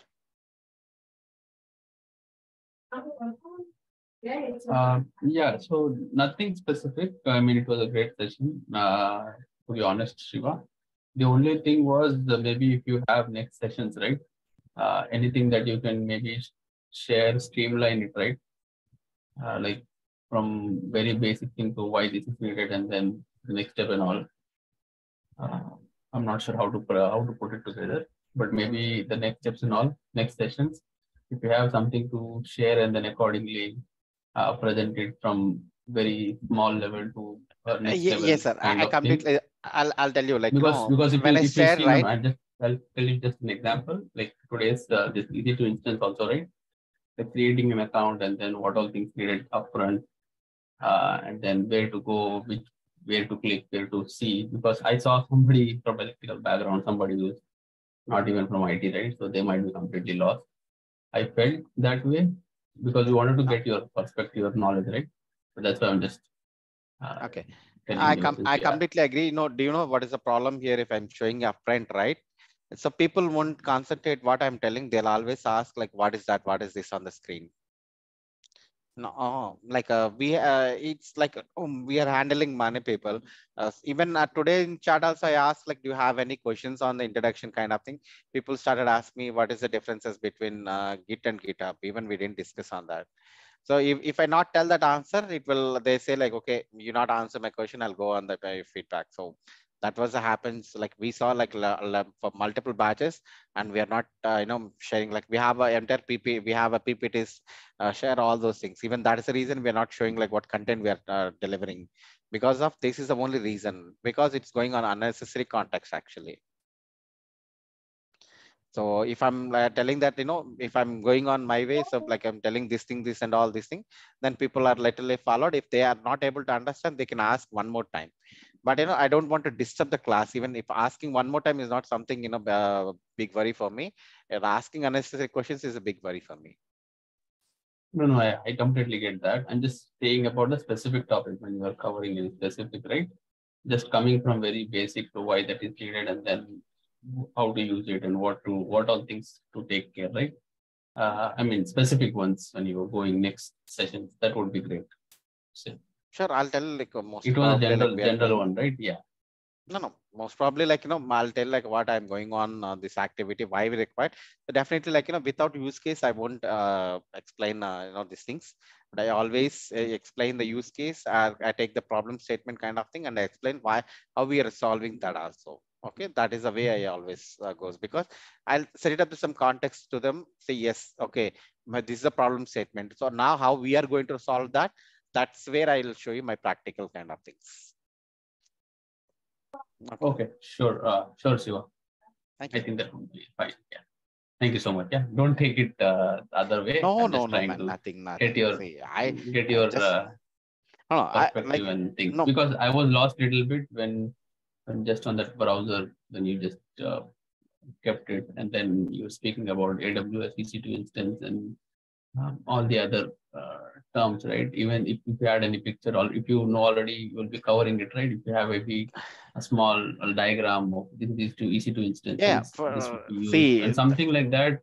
No, I Very told right, like for the EC2 instances, like I'm not showing much details, but only intention is here to create instances. If I'm asking too many questions, that's what, people like, started going on lot of questions, which are like very tough to take it up to the next thing.